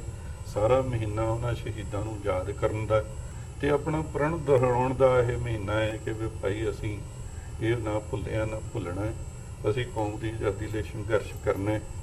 ਤੇ ਇਸ ਤੋਂ ਅੱਗੇ ਵੀ ਅਸੀਂ ਸੋਚੀਏ ਕਿ ਜਿਹੜੀ ਗੱਲਬਾਤ ਡਾਕਟਰ ਸਾਹਿਬ ਉਹਨਾਂ ਨੇ ਕੀਤੀ ਹੈ ਕਿ ਵੀ ਭਾਈ ਉਹ ਕਿਸੇ ਨੂੰ ਅੱਤਵਾਦੀ ਕਹਿੰਦੇ ਨੇ, ਕਿਸੇ ਨੂੰ ਕੁਛ ਕਹਿੰਦੇ ਨੇ, ਉਹ ਜੋ ਮਰਜ਼ੀ ਕਹਿਣ, ਉਹਨਾਂ ਦੀ ਵਰਡਿੰਗ ਆ। ਹਮੇਸ਼ਾ ਦੁਸ਼ਮਣ ਬਾਤ ਕਰੇ ਅਨਹੋਣੀ ਵਾਲੀ ਗੱਲਬਾਤ ਆ। ਕਦੇ ਉਹਨਾਂ ਨੇ ਸਾਨੂੰ ਯੋਧਿਆਂ ਵਾਲੀਆਂ ਉਪਾਧੀਆਂ ਨਹੀਂ ਦੇਣੀਆਂ, ਤੇ ਸਾਨੂੰ ਹਮੇਸ਼ਾ ਉਹਨਾਂ ਨੇ ਟੈਰੋਰਿਸਟ ਹੀ ਕਹਿਣਾ, ਕਿਉਂਕਿ ਸਾਡਾ ਦੁਸ਼ਮਣ ਹੈ। ਲੇਕਿਨ ਸਾਡਾ ਸਿੱਖ ਕੌਮ, ਸਿੱਖ ਪੰਥ ਅੱਜ ਕਿਵੇਂ ਉਹਨਾਂ ਯੋਧਿਆਂ ਨੂੰ ਯਾਦ ਕਰ ਰਿਹਾ ਹੈ। ਇਹ ਇੱਕ ਉਹਨਾਂ ਜ਼ਖਮਾਂ ਨੂੰ ਅਸੀਂ ਸੂਰਜ ਬਣਾਇਆ, ਤੇ ਅਸੀਂ ਉਹਨਾਂ ਜ਼ਖਮਾਂ ਨੂੰ ਨਾਲ ਦੀ ਨਾਲ ਲੈ ਕੇ ਪੰਥ ਵਿੱਚ ਇੱਕ ਜਾਗਰਤੀ ਪੈਦਾ ਕੀਤੀ ਹੈ। ਅੱਜ ਅਸੀਂ ਜਿਹੜਾ ਸੋਸ਼ਲ ਮੀਡੀਆ ਉਹਦੇ ਤੇ ਦੇਖੀਏ ਤੇ ਹਜ਼ਾਰਾਂ ਦੀ ਗਿਣਤੀ ਵਿੱਚ, ਲੱਖਾਂ ਦੀ ਗਿਣਤੀ ਵਿੱਚ ਸਿਰਫ ਤੇ ਸਿਰਫ ਜੂਨ 84 ਦੇ ਅਤੇ ਉਸ ਤੋਂ ਬਾਅਦ ਹੋਏ ਉਹਨਾਂ ਕੌਮੀ ਯੋਧਿਆਂ ਦੇ ਸ਼ਹੀਦਾਂ ਨੂੰ ਯਾਦ ਕੀਤਾ ਜਾ ਰਿਹਾ ਹੈ, ਜਿਹੜੀ ਇੱਕ ਪੰਥ ਲਈ ਬਹੁਤ ਵੱਡੀ ਇੱਕ ਖੁਸ਼ਕਿਸਮਤੀ ਅਸੀਂ ਸਮਝ ਲਈਏ ਕਿ ਵੀ ਪੰਥ ਉਹਨਾਂ ਦਾ ਕਰਜ਼ਾਈ ਹੈ। ਅਸੀਂ ਖਾਸ ਕਰਕੇ ਅਸੀਂ ਜਿਹੜੇ ਤੁਰੇ ਹਾਂ, ਅਸੀਂ ਉਹਨਾਂ ਦੇ ਸ਼ਹੀਦਾਂ ਦੇ ਡੁੱਲੇ ਖੂਨ ਦਾ ਕਰਜ਼ਾ ਜਿਹੜਾ ਸਾਡੇ ਸਿਰਾਂ ਤੇ ਹੈ, ਤੇ ਅਸੀਂ ਆਪਣਾ ਫਰਜ਼ ਸਮਝਦੇ ਹਾਂ ਕਿ ਵੀ ਭਾਈ ਅਸੀਂ ਖਾਲਿਸਤਾਨ ਦਾ ਸੰਘਰਸ਼ ਹੈ ਜਿਹੜਾ, ਇਹ ਮੈਨੂੰ ਆਸ ਹੈ ਕਿ ਜੇ ਮੈਂ ਨਹੀਂ ਦੇਖ ਸਕੂੰਗਾ ਅੱਗੇ ਮੇਰੇ ਪੋਤੇ ਪੋਤੀਆਂ, ਦੋਤੇ ਦੋਤੀਆਂ ਅੱਗੇ ਉਹਨਾਂ ਦੇ ਹਰ ਹਾਲਤ ਵਿੱਚ, ਇਹਦੇ 'ਚ ਕੋਈ ਨੈਗੇਟਿਵ ਵਾਲੀ ਗੱਲਬਾਤ ਨਹੀਂ ਹੈ। ਕਦੇ ਵੀ 1% ਵੀ ਮਨ ਵਿੱਚ ਕਦੇ ਇਹ ਗੱਲਬਾਤ ਨਹੀਂ ਆਈ ਕਿ ਖਾਲਿਸਤਾਨ ਨਹੀਂ ਬਣੂਗਾ। ਜਿਹੜੀ ਕੌਮ ਐਡਾ ਸਾਰਾ ਹਿੰਦੁਸਤਾਨ ਨੂੰ ਆਜ਼ਾਦ ਕਰਾ ਸਕਦੀ 84% ਜਾਂ ਇਸ ਤੋਂ ਵੱਧ ਸ਼ਹੀਦੀਆਂ ਦੇ ਕੇ, ਕੁਰਬਾਨੀਆਂ ਕਰਕੇ, ਉਹਨਾਂ ਨੇ ਹੁਣ 3.5 ਲੱਖ ਦੇ ਨੇੜੇ ਤੇੜੇ ਸਾਡਾ ਕੌਮ ਦਾ ਜਿਹਦਾ ਸ਼ਹੀਦ ਹੋ ਗਿਆ। ਇਹ ਇੱਕ ਗਿਣਤੀ ਕੋਈ ਛੋਟੀ ਮੋਟੀ ਨਹੀਂ ਹੈ, ਬਹੁਤ ਵੱਡੀ ਪ੍ਰਾਈਸ ਅਸੀਂ ਪੇ ਕੀਤੀ ਹੈ। ਤੇ ਖਾਲਸਾ ਪੰਥ ਇਹੋ ਜਿਹੀਆਂ ਪ੍ਰਾਈਜ਼ਾਂ ਤੋਂ ਜਾਂ ਇਹੋ ਜਿਹੀਆਂ ਚੀਜ਼ਾਂ ਤੋਂ ਕਦੇ ਮਤਲਬ ਘਬਰਾਉਂਦਾ ਨਹੀਂ ਹੈ ਵੀ ਭਾਈ ਸਾਡੇ ਇੰਨੇ ਸ਼ਹੀਦ ਹੋ ਗਏ। ਹਮੇਸ਼ਾ ਗਿਣਤੀ ਵਿੱਚ ਅਸੀਂ ਘੱਟ ਹੀ ਰਹੇ ਹਾਂ, ਪਰ ਇੱਕ ਗੱਲ ਜ਼ਰੂਰ ਹੈ ਕਿ ਅਸੀਂ ਕਦੇ ਮੈਦਾਨ ਛੱਡ ਕੇ ਨਹੀਂ ਭੱਜੇ। ਜੇ ਮਤਲਬ ਅਸੀਂ ਚਾਹੇ ਜਿੱਤੇ ਹਾਂ ਚਾਹੇ ਮਰੇ ਹਾਂ। ਸੋ 1984 ਵੀ ਇੱਕ ਇਹੋ ਜਿਹਾ ਕਿ ਉੱਥੋਂ ਜਿਹੜੇ ਯੋਧੇ ਨੇ ਕੋਈ ਵੀ ਉੱਥੋਂ ਭੱਜਿਆ ਨਹੀਂ ਹੈ। ਜੇ ਮਹਾਂਪੁਰਸ਼ਾਂ ਨੇ ਕਿਸੇ ਦੀ ਡਿਊਟੀ ਲਾਤੀ ਹੋਵੇ, ਕਿਸੇ ਨੂੰ ਇੱਕ ਅੱਧਾ ਦਿਨ ਪਹਿਲਾਂ ਕੱਢ ਦਿੱਤਾ ਹੋਵੇ, ਗੱਲ ਵੱਖਰੀ ਹੈ। ਲੇਕਿਨ ਇਹੋ ਜਿਹੀ ਵੀ ਗੱਲਬਾਤ ਆ ਜਿਹੜਾ ਕੁਰਬਾਨੀ ਦਾ ਚਾਅ ਆ, ਕਈ ਯੋਧੇ ਬਾਹਰੋਂ ਆ ਕੇ ਵੀ ਅੰਦਰ ਲੜੇ ਨੇ। ਕਈਆਂ ਯੋਧਿਆਂ ਨੇ ਪ੍ਰਸ਼ਾਦੇ ਪਾਏ ਥਾਲੀਆਂ ਵਿੱਚ ਛੱਡ ਦਿੱਤੇ ਤੇ ਭਾਈ ਅਸੀਂ ਉਹਨਾਂ ਮਹਾਂਪੁਰਸ਼ਾਂ ਦਾ ਝੂਠਾ ਪ੍ਰਸ਼ਾਦਾ ਇਹ ਜਿਹੇ ਪ੍ਰਸ਼ਾਦ ਦੇ ਤੌਰ ਤੇ ਛਕਦੇ ਹੁੰਦੇ ਸੀ, ਤੇ ਅੱਜ ਉਹਨਾਂ ਨੂੰ ਘੇਰਾ ਪਿਆ, ਅਸੀਂ ਆਪਣੇ ਘਰੇ ਨਹੀਂ ਬੈਠ ਸਕਦੇ। ਇਹ ਹੈਗੀ ਇੱਕ ਸਿੱਖ ਦੀ ਸਪਿਰਿਟ।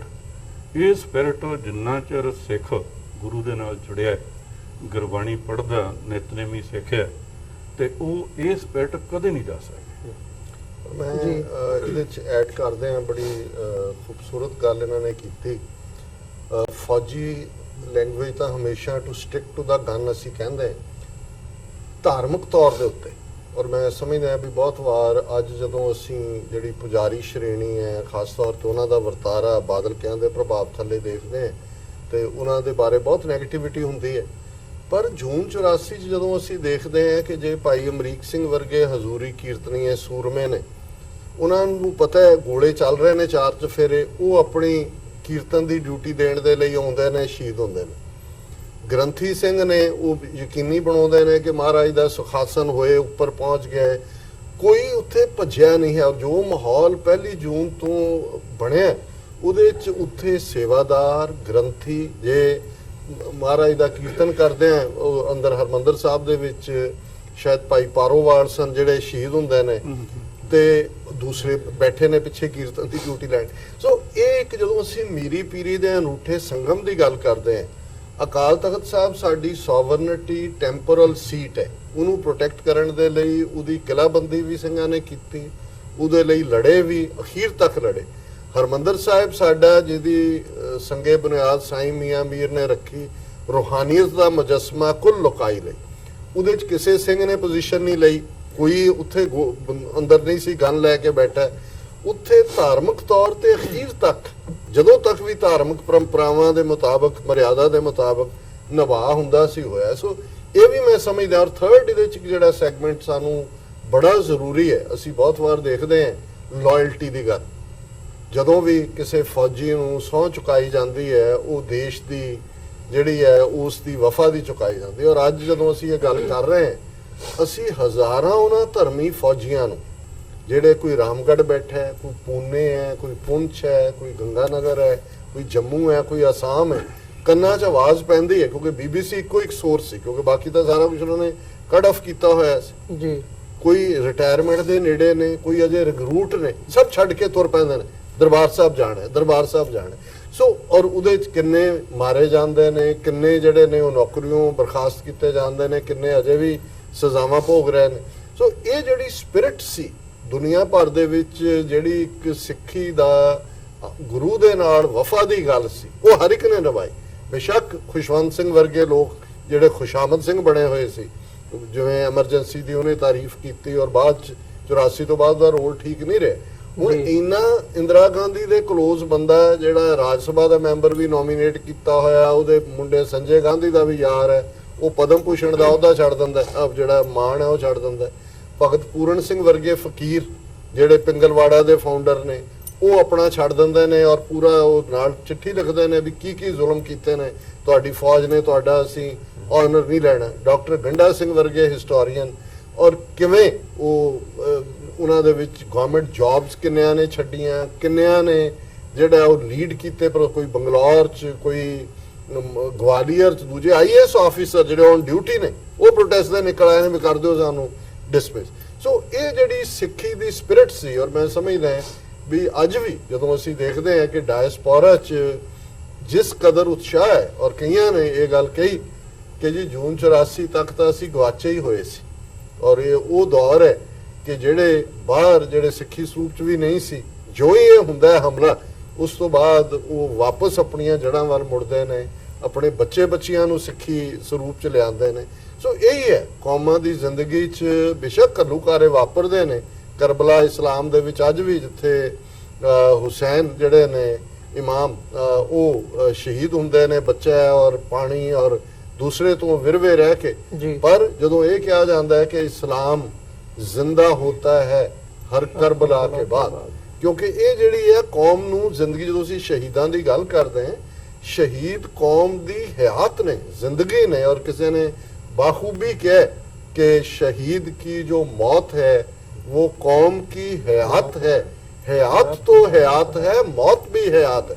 ਉਹਨਾਂ ਦੀ ਜ਼ਿੰਦਗੀ ਤਾਂ ਖੁਸ਼ਬੂ ਵੰਡਦੀ ਹੈ। ਔਰ ਅੱਜ ਵੀ ਜਦੋਂ ਸਾਡੀਆਂ ਮਨ ਦੀਆਂ ਅੱਖਾਂ ਸਾਹਮਣੇ ਉਹ ਹਸੀਨ ਚਿਹਰੇ ਆਉਂਦੇ ਨੇ, ਦਗਦਗ ਕਰਦੇ ਚਿਹਰੇ, ਬੇਖੌਫ, ਨਿਡਰ, ਪਿਆਰ ਨਾਲ ਭਰੇ ਹੋਏ, ਸੋ ਜਦੋਂ ਉਹ ਵਿਛੜਦੇ ਸਨ, ਉਹ ਆਮ ਲੋਕ ਨਹੀਂ ਸਨ, ਉਹਨਾਂ ਦੇ ਵਿੱਚ ਇੱਕ ਅਜੀਬ ਜਿਹਾ ਤੁਸੀਂ ਉਹ ਮਹਿਸੂਸ ਕਰਦੇ ਹੋ। ਤੇ ਜਦੋਂ ਸ਼ਹੀਦ ਹੋਏ, ਤੁਸੀਂ ਅੱਜ ਉਹਨਾਂ ਨੂੰ ਕੰਧਾਂ ਤੇ ਲੱਗੀਆਂ ਤਸਵੀਰਾਂ ਦੇਖਦੇ ਹੋ, ਉਹ ਕਿੰਨਿਆਂ ਨੂੰ ਜ਼ਿੰਦਗੀ ਦੇ ਰਹੀਆਂ ਨੇ, ਕਿੰਨਿਆਂ ਨੂੰ ਪ੍ਰੇਰਨਾ ਦੇ ਰਹੀਆਂ ਨੇ ਵੀ ਕੌਮ ਦੇ ਲਈ ਜਿਉਣਾ ਤੇ ਕੌਮ ਦੇ ਲਈ ਮਰਨਾ, ਇਹੀ ਸਿੱਖ ਦਾ ਕੰਮ ਹੈ। ਜੀ ਬਿਲਕੁਲ, ਜਿੱਥੇ ਅਸੀਂ 35 ਸਾਲਾਂ ਬਾਅਦ ਇਹ ਸਾਰੇ ਪਾਰਟ ਨੂੰ ਯਾਦ ਕਰ ਰਹੇ ਹਾਂ, ਕਮੈਮੋਰੇਟ ਕਰ ਰਹੇ ਹਾਂ, ਸ਼ਹਾਦਤਾਂ ਨੂੰ ਯਾਦ ਕਰ ਰਹੇ ਹਾਂ, ਇੱਕ ਮਤਲਬ ਕਿਤੇ ਨਾ ਕਿਤੇ ਅਸੀਂ ਥੋੜਾ ਜਿਹਾ ਸੈਲਫ ਐਨਾਲਿਸਿਸ ਵੀ ਕਰੀਏ ਵੀ ਸਾਡੀਆਂ ਕਮੀਆਂ ਇਹਨਾਂ 35 ਸਾਲਾਂ ਦੇ ਵਿੱਚ ਕਿੱਥੇ ਰਹੀਆਂ ਨੇ, ਕਿਹੜੇ ਪਾਰਟ ਨੇ ਜਿਹੜੇ ਅਸੀਂ ਨਹੀਂ ਠੀਕ ਤਰ੍ਹਾਂ ਕਰ ਸਕੇ, ਜਿਨ੍ਹਾਂ ਨੂੰ ਆਉਣ ਵਾਲੇ ਸਮੇਂ ਦੇ ਵਿੱਚ ਦਰੁਸਤ ਕੀਤਾ ਜਾ ਸਕਦਾ। ਉਹਦੇ ਕਈ ਫੈਕਟਰਸ ਨੇ। ਸੋ ਮੈਂ ਚਾਹੂੰਗਾ ਵੀ ਸਰਨਜੀਤ ਸਿੰਘ ਜੀ, ਸ਼ੁਰੂਆਤ ਮੈਂ ਤੁਹਾਡੇ ਤੋਂ ਕਰਨੀ ਚਾਹੂੰਗਾ। ਜਿਵੇਂ ਇੱਕ ਸਿਆਸਤ ਦੀ ਗੱਲ ਹੁੰਦੀ ਹੈ, ਇਸ ਪੰਜਾਬ ਦੇ ਜਦੋਂ ਅਸੀਂ ਜਿਹੜੇ ਪੋਲੀਟੀਸ਼ੀਅਨਸ ਇਸ ਵਕਤ ਮੋਰੀ ਨੇ, ਸਿੱਖਾਂ ਦੀ ਵਰਤੋਂ ਵੀ ਹੁੰਦੀ ਹੈ, ਇਹ ਜਿਹੜੇ ਇਸ਼ੂਜ਼ ਨੇ 1984 ਦੇ ਮੌਕੇ ਤੇ ਆ ਕੇ ਬਿਆਨਬਾਜ਼ੀ ਵੀ ਹੁੰਦੀ ਹੈ ਇੱਕ ਇਮੋਸ਼ਨਲ ਉਭਾਰ ਦੇ ਵਿੱਚੋਂ, ਪਰ ਲੈ ਦੇ ਕੇ ਗੱਲ ਅੱਗੇ ਨਹੀਂ ਤੁਰਦੀ ਹੈ, ਉਹਦੇ ਤੇ ਸੁਹਿਰਦਤਾ ਦੇ ਨਾਲ ਕੰਮ ਨਹੀਂ ਹੁੰਦਾ। ਖਾਸ ਤੌਰ ਤੇ ਜੇ ਮੈਂ ਮੁੱਖ ਧਾਰਾ ਪੋਲੀਟੀਸ਼ੀਅਨਸ ਦੀ ਗੱਲ ਕਰਾਂ, ਸੋ ਇਹ ਵੀ ਇੱਕ ਕਮੀ ਵਾਲੀ ਗੱਲ ਹੈ ਕੌਮੀ ਤੌਰ ਤੇ ਜੇ ਅਸੀਂ ਦੇਖੀਏ। ਸੋ ਹੋਰ ਤੁਸੀਂ ਇਹਦੇ 'ਚ ਕੁਛ ਐਡ ਕਰਨਾ ਚਾਹੋਗੇ? ਦੇਖੋ ਅਮਰਵੀਰ ਸਿੰਘ ਜੀ, ਇੱਕ ਤੇ ਦਬਕਾ ਇਹੋ ਜਿਹਾ ਰਹਿਣਾ ਹੀ ਹੈ ਜਿਨੇ ਆਪਣੇ ਸਵਾਰਥ, ਕੌਮ ਦੇ ਇਮੋਸ਼ਨਸ ਨੂੰ ਪਲੇ ਕਰਕੇ ਵਿੱਚੋਂ ਕੱਢਣੇ ਨੇ। ਪਰ ਸਾਨੂੰ ਇਸ ਟਾਈਮ ਲੋੜ ਹੈ ਜਿਹੜੀ ਰਾਈਟ ਲੀਡਰਸ਼ਿਪ ਹੈ ਉਹਨੂੰ ਅਸੀਂ ਅੱਗੇ ਕਰੀਏ, ਪਰ ਉਹ ਰਾਈਟ ਲੀਡਰਸ਼ਿਪ ਤੁਹਾਡੀ ਪਹਿਲੇ ਤਾਂ ਤੁਹਾਨੂੰ ਬਣਾਉਣੀ ਪਏਗੀ। ਤੇ ਜਦ ਤੱਕ ਤੁਸੀਂ ਐਜੂਕੇਟਿਡ ਨਹੀਂ ਹੈਗੇ ਵੀ ਕੌਮ ਨਾਲ ਕੀ ਹੋਇਆ, ਤੁਹਾਡੇ ਅੰਦਰ ਉਹ ਲੈਵਲ ਆਫ ਕੌਨਫੀਡੈਂਸ ਆ ਹੀ ਨਹੀਂ ਸਕਦਾ। ਸੋ ਜਿਹੜੀ ਟਰਮੀਨੋਲੋਜੀ ਹੈ, ਰਾਈਟ ਟਰਮੀਨੋਲੋਜੀ, ਉਹਨੂੰ ਜ਼ਰੂਰ ਸਾਨੂੰ ਫੈਲਾਉਣ ਦੀ ਲੋੜ ਹੈ। ਬਈ ਉਹ ਇੱਕ ਸਿਵਲ ਰਾਈਟ ਮੂਵਮੈਂਟ ਸੀ, ਉਹਨੂੰ ਲੀਡ ਕੀਤਾ ਸਾਡੇ ਸਿਵਲ ਰਾਈਟ ਜਿਹੜੇ ਐਕਟਿਵਿਸਟ ਸਨ ਜਰਨੈਲ ਸਿੰਘ ਜੀ ਖਾਲਸਾ ਭਿੰਡਰਾਂ ਵਾਲੇ ਤੇ ਉਹਨਾਂ ਦੇ ਹੋਰ ਸਾਥੀਆਂ ਨੇ। ਤਾਂ ਜੋ ਤੁਹਾਨੂੰ ਪਤਾ ਹੋਏ, ਤੁਸੀਂ ਕੌਨਫੀਡੈਂਟ ਹੋਵੋ। ਮੈਂ ਤੁਹਾਡੇ ਨਾਲ ਸ਼ੇਅਰ ਕਰਾਂਗਾ ਵੀ ਇੱਥੇ ਦੀ ਜਿਹੜੀ ਜਨਰਲ ਅਸੈਂਬਲੀ ਹੈ ਕਨੈਟੀਕਟ ਦੀ ਜੀ, ਪਿਛਲੇ ਸਾਲ ਇਹਨਾਂ ਨੇ ਮਤਾ ਪਾਸ ਕੀਤਾ ਨਵੰਬਰ 1 ਹਰ ਸਾਲ ਇੱਕ ਲਾਅ ਬਣਾ ਦਿੱਤਾ ਵੀ as a Sikh genocide remembrance day ਵਜੋਂ ਮਨਾਇਆ ਜਾਏਗਾ। ਪਰ ਉਹਦੇ ਲਈ ਸਾਡੀਆਂ ਟੈਸਟਮਨੀਜ਼ ਹੋਈਆਂ ਤੇ ਉਹਦੇ ਵਿੱਚ ਅਸੀਂ ਬੜੀ ਬੇਪਾਕੀ ਨਾਲ ਉਹਨਾਂ ਨੂੰ ਕਲੀਅਰ ਕੀਤਾ ਆਪ ਹੀ, ਤੇ ਅਸੀਂ ਵਿੱਚ ਇਹ ਵਰਡਸ ਵਰਤੇ ਵੀ Indira Gandhi was punished for her crime against humanity.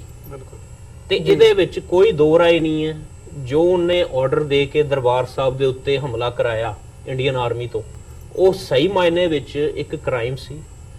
Even ਕਿ ਜਨੀਵਾ ਕਨਵੈਨਸ਼ਨਸ ਦੇ ਅਕੋਰਡਿੰਗ ਵੀ ਜੇ ਅਸੀਂ ਦੇਖੀਏ ਤੇ ਜਿਹੜੀ ਮੁਲਕ ਦੀ ਆਰਮੀ ਹੈ ਉਹ ਆਪਣੇ ਸਿਟੀਜ਼ਨਸ ਦੇ ਉੱਤੇ ਇਦਾਂ ਚੜ ਕੇ ਹਮਲਾ ਨਹੀਂ ਕਰ ਸਕਦੀ। ਪਰ ਇਹ ਜਿਹੜੀ ਨੌਲੇਜ ਹੈ ਸਾਨੂੰ, ਜਦ ਤੱਕ ਅਸੀਂ ਆਪਣੇ ਆਉਣ ਵਾਲੀ ਪੀੜ੍ਹੀ ਤੱਕ ਨਹੀਂ ਪਹੁੰਚਾਉਂਦੇ ਉਦੋਂ ਤੱਕ ਉਹ ਕੌਨਫੀਡੈਂਟ ਨਹੀਂ ਹੋ ਸਕਣਗੇ। ਤੇ ਜਦ ਤੱਕ ਕੌਨਫੀਡੈਂਸ ਨਹੀਂ ਆਉਂਦਾ, ਤੁਸੀਂ ਆਪਣੇ ਆਪ ਵਿੱਚ ਹੀ ਨਹੀਂ ਕੌਨਫੀਡੈਂਟ, ਤੇ ਤੁਸੀਂ ਆਪਣੇ ਆਫੀਸ਼ੀਅਲਸ ਨੂੰ ਜਾਂ ਜਿੱਥੇ ਤੁਸੀਂ ਰਹਿੰਦੇ ਹੋ ਉੱਥੇ ਦੇ ਲੋਕਾਂ ਨੂੰ ਕਿਵੇਂ ਪ੍ਰਭਾਵਿਤ ਕਰ ਸਕੋਗੇ। ਸੋ ਇਹ ਬੜੀਆਂ ਇੱਕ ਇੰਪੋਰਟੈਂਟ ਗੱਲਾਂ ਨੇ ਜੋ ਆਈ ਥਿੰਕ ਗੁਰੂ ਘਰਾਂ 'ਚ ਵੀ ਹੋਣੀਆਂ ਚਾਹੀਦੀਆਂ। ਗੁਰਦੁਆਰਾ ਸਾਹਿਬ ਜਿੱਥੇ ਸਾਡੇ ਸਕੂਲਸ ਨੇ ਉਹਨਾਂ ਨੂੰ ਵੀ ਸਪੈਸ਼ਲ ਇਦਾਂ ਦੇ ਲੈਕਚਰ ਕਰਾਉਣੇ ਚਾਹੀਦੇ ਨੇ, ਤਾਂ ਜੋ ਇੱਕ ਰਾਈਟ ਨੈਰੇਟਿਵ ਹੈ ਤੇ ਰਾਈਟ ਟਰਮੀਨੋਲੋਜੀ ਹੈ ਹਰ ਵਰਡ ਦੀ, ਉਹ ਉੱਭਰ ਕੇ ਬਾਹਰ ਆਵੇ ਜੀ। ਦੂਸਰਾ ਇਹ ਹੈਗਾ ਜੀ, ਜਿਵੇਂ ਹੁਣ ਤੁਸੀਂ ਜਾਣਦੇ ਹੋ ਵੀ ਸੰਤ ਜਰਨੈਲ ਸਿੰਘ ਜੀ ਖਾਲਸਾ ਭਿੰਡਰਾਂ ਵਾਲੇ, ਮੈਂ ਤਾਂ ਸਮਝਦਾ ਵੀ ਅੱਜ ਵੀ ਨੌਜਵਾਨ ਦੇ ਨਾਲ ਦੀ ਉਹ ਧੜਕਣ ਨੇ, ਇਹਦੇ ਵਿੱਚ ਕੋਈ ਦੋ ਰਾਏ ਨਹੀਂ ਹੈਗੀ। ਤੇ ਜਦੋਂ ਅਸੀਂ ਉਹਨਾਂ ਦੀ ਜਿਹੜੀ ਇੱਕ ਪੇਂਟਿੰਗ ਸਪੈਸ਼ਲ, ਪਹਿਲੇ ਤਾਂ ਇੱਕ ਉਹ ਪੇਂਟਿੰਗ ਅਸੀਂ ਬਣਵਾਈ ਪੰਜਾਬ ਤੋਂ ਆਰਟਿਸਟ ਨੂੰ ਹਾਇਰ ਕਰਕੇ, ਤੇ ਉਹ ਜਦੋਂ ਨਾਰਵਿਚ 'ਚ ਲੱਗੀ ਤੇ ਪੇਂਟਿੰਗ ਅਸੀਂ ਤਾਂ ਬਣਾਈ ਕਿਉਂਕਿ ਵੀ ਕਾਪੀਰਾਈਟ ਇਸ਼ੂਜ਼ ਵਗੈਰਾ ਕਾਫੀ ਆਉਂਦੇ ਨੇ ਜਦੋਂ ਤੁਸੀਂ ਸਟੇਟ ਲੈਵਲ ਦੇ ਆਫੀਸ਼ੀਅਲ ਲੈਵਲ ਤੇ ਉੱਥੇ ਡੀਲ ਕਰਨਾ ਹੈ ਜੀ। ਤੇ ਉਹ ਜਦੋਂ ਲੱਗੀ ਤੇ ਮੈਂ ਸਮਝਦਾ ਵੀ ਜਿੱਥੇ ਸਾਡੇ ਸਿੱਖਾਂ ਦੇ ਵਿੱਚ ਉਸ ਟਾਈਮ ਜੋਸ਼ ਭਰ ਗਿਆ, ਪੂਰੇ ਵਰਲਡ ਦੇ ਵਿੱਚ ਤੁਸੀਂ ਦੇਖਿਆ ਵੀ ਉਹ ਖਬਰ ਗਈ, ਉੱਥੇ ਜਿਹੜੇ ਵੱਖ-ਵੱਖ ਕੌਮਾਂ ਦੇ ਲੋਕ ਉਸ ਟਾਈਮ ਪ੍ਰੈਜ਼ੈਂਟ ਸੀ ਉੱਥੇ ਜਦੋਂ ਅਸੀਂ ਅਨਵੇਲ ਸੈਰੇਮਨੀ ਕੀਤੀ ਹੈ, ਤੇ ਉਹਨਾਂ ਦੇ ਵੀ ਅੱਖਾਂ ਦੇ ਵਿੱਚ ਹੰਝੂ ਸਨ। ਇੱਕ ਅਜੀਬ ਪਾਵਰ ਸੀ ਕਹਿ ਲੋ ਵੀ ਉਸ ਮੈਮੋਰੀਅਲ ਦੇ ਵਿੱਚ, ਜੋ ਵਰਡਿੰਗ ਜਦੋਂ ਪੀਟਰ ਨਾਈਸਟਰੋਮ ਮੇਅਰ ਨੇ ਉਹਦੀ ਪੜ੍ਹੀ, ਤੇ ਮੈਂ ਸਮਝਦਾ ਵੀ ਉਹ ਕਿਉਂਕਿ ਜਿਹੜੀ ਵਰਡਿੰਗ ਸੀ ਇੱਕ ਰਾਈਟ ਨੈਰੇਟਿਵ ਸੀ ਤੁਹਾਡਾ, ਬਈ ਪ੍ਰੀ ਪਲਾਨਡ ਅਟੈਕ ਹੋਇਆ ਦਰਬਾਰ ਸਾਹਿਬ ਤੇ, ਉਸ ਤੋਂ ਬਾਅਦ ਸਟੇਟ ਸਪਾਂਸਰਡ ਜੈਨੋਸਾਈਡਲ ਕੈਂਪੇਨ ਚੱਲੀ ਜੀ। ਸੋ ਮੇਰੀ ਤੇ ਬੇਨਤੀ ਆਈ ਹੈ ਵੀ ਦੇਖੋ ਇੱਕ ਰਾਈਟ ਲੀਡਰਸ਼ਿਪ ਨੂੰ ਅੱਗੇ ਲਿਆਓ, ਆਪਣੇ ਨੌਜਵਾਨਾਂ ਨੂੰ ਐਜੂਕੇਟ ਕਰੋ, ਤਾਂ ਜੋ ਜਿਹੜਾ ਸਾਡਾ ਨੈਰੇਟਿਵ ਖਰਾਬ ਹੋ ਰਿਹਾ ਉਹਨੂੰ ਅਸੀਂ ਬਿਹਤਰ ਕਰ ਸਕੀਏ। ਇਹ ਆਪਣੇ ਆਪ ਦੇ ਵਿੱਚ ਇੱਕ ਬੜਾ ਵੱਡਾ ਪ੍ਰੋਜੈਕਟ ਹੈਗਾ, ਇਹ ਛੋਟੀ ਮੋਟੀ ਗੱਲ ਨਹੀਂ ਹੈ। ਦੂਸਰਾ ਦੇਖੋ, ਸਾਡੀ ਲੜਾਈ ਇਸ ਟਾਈਮ ਪੋਲੀਟੀਕਲ ਹੈ, ਰਾਈਟ ਜੀ।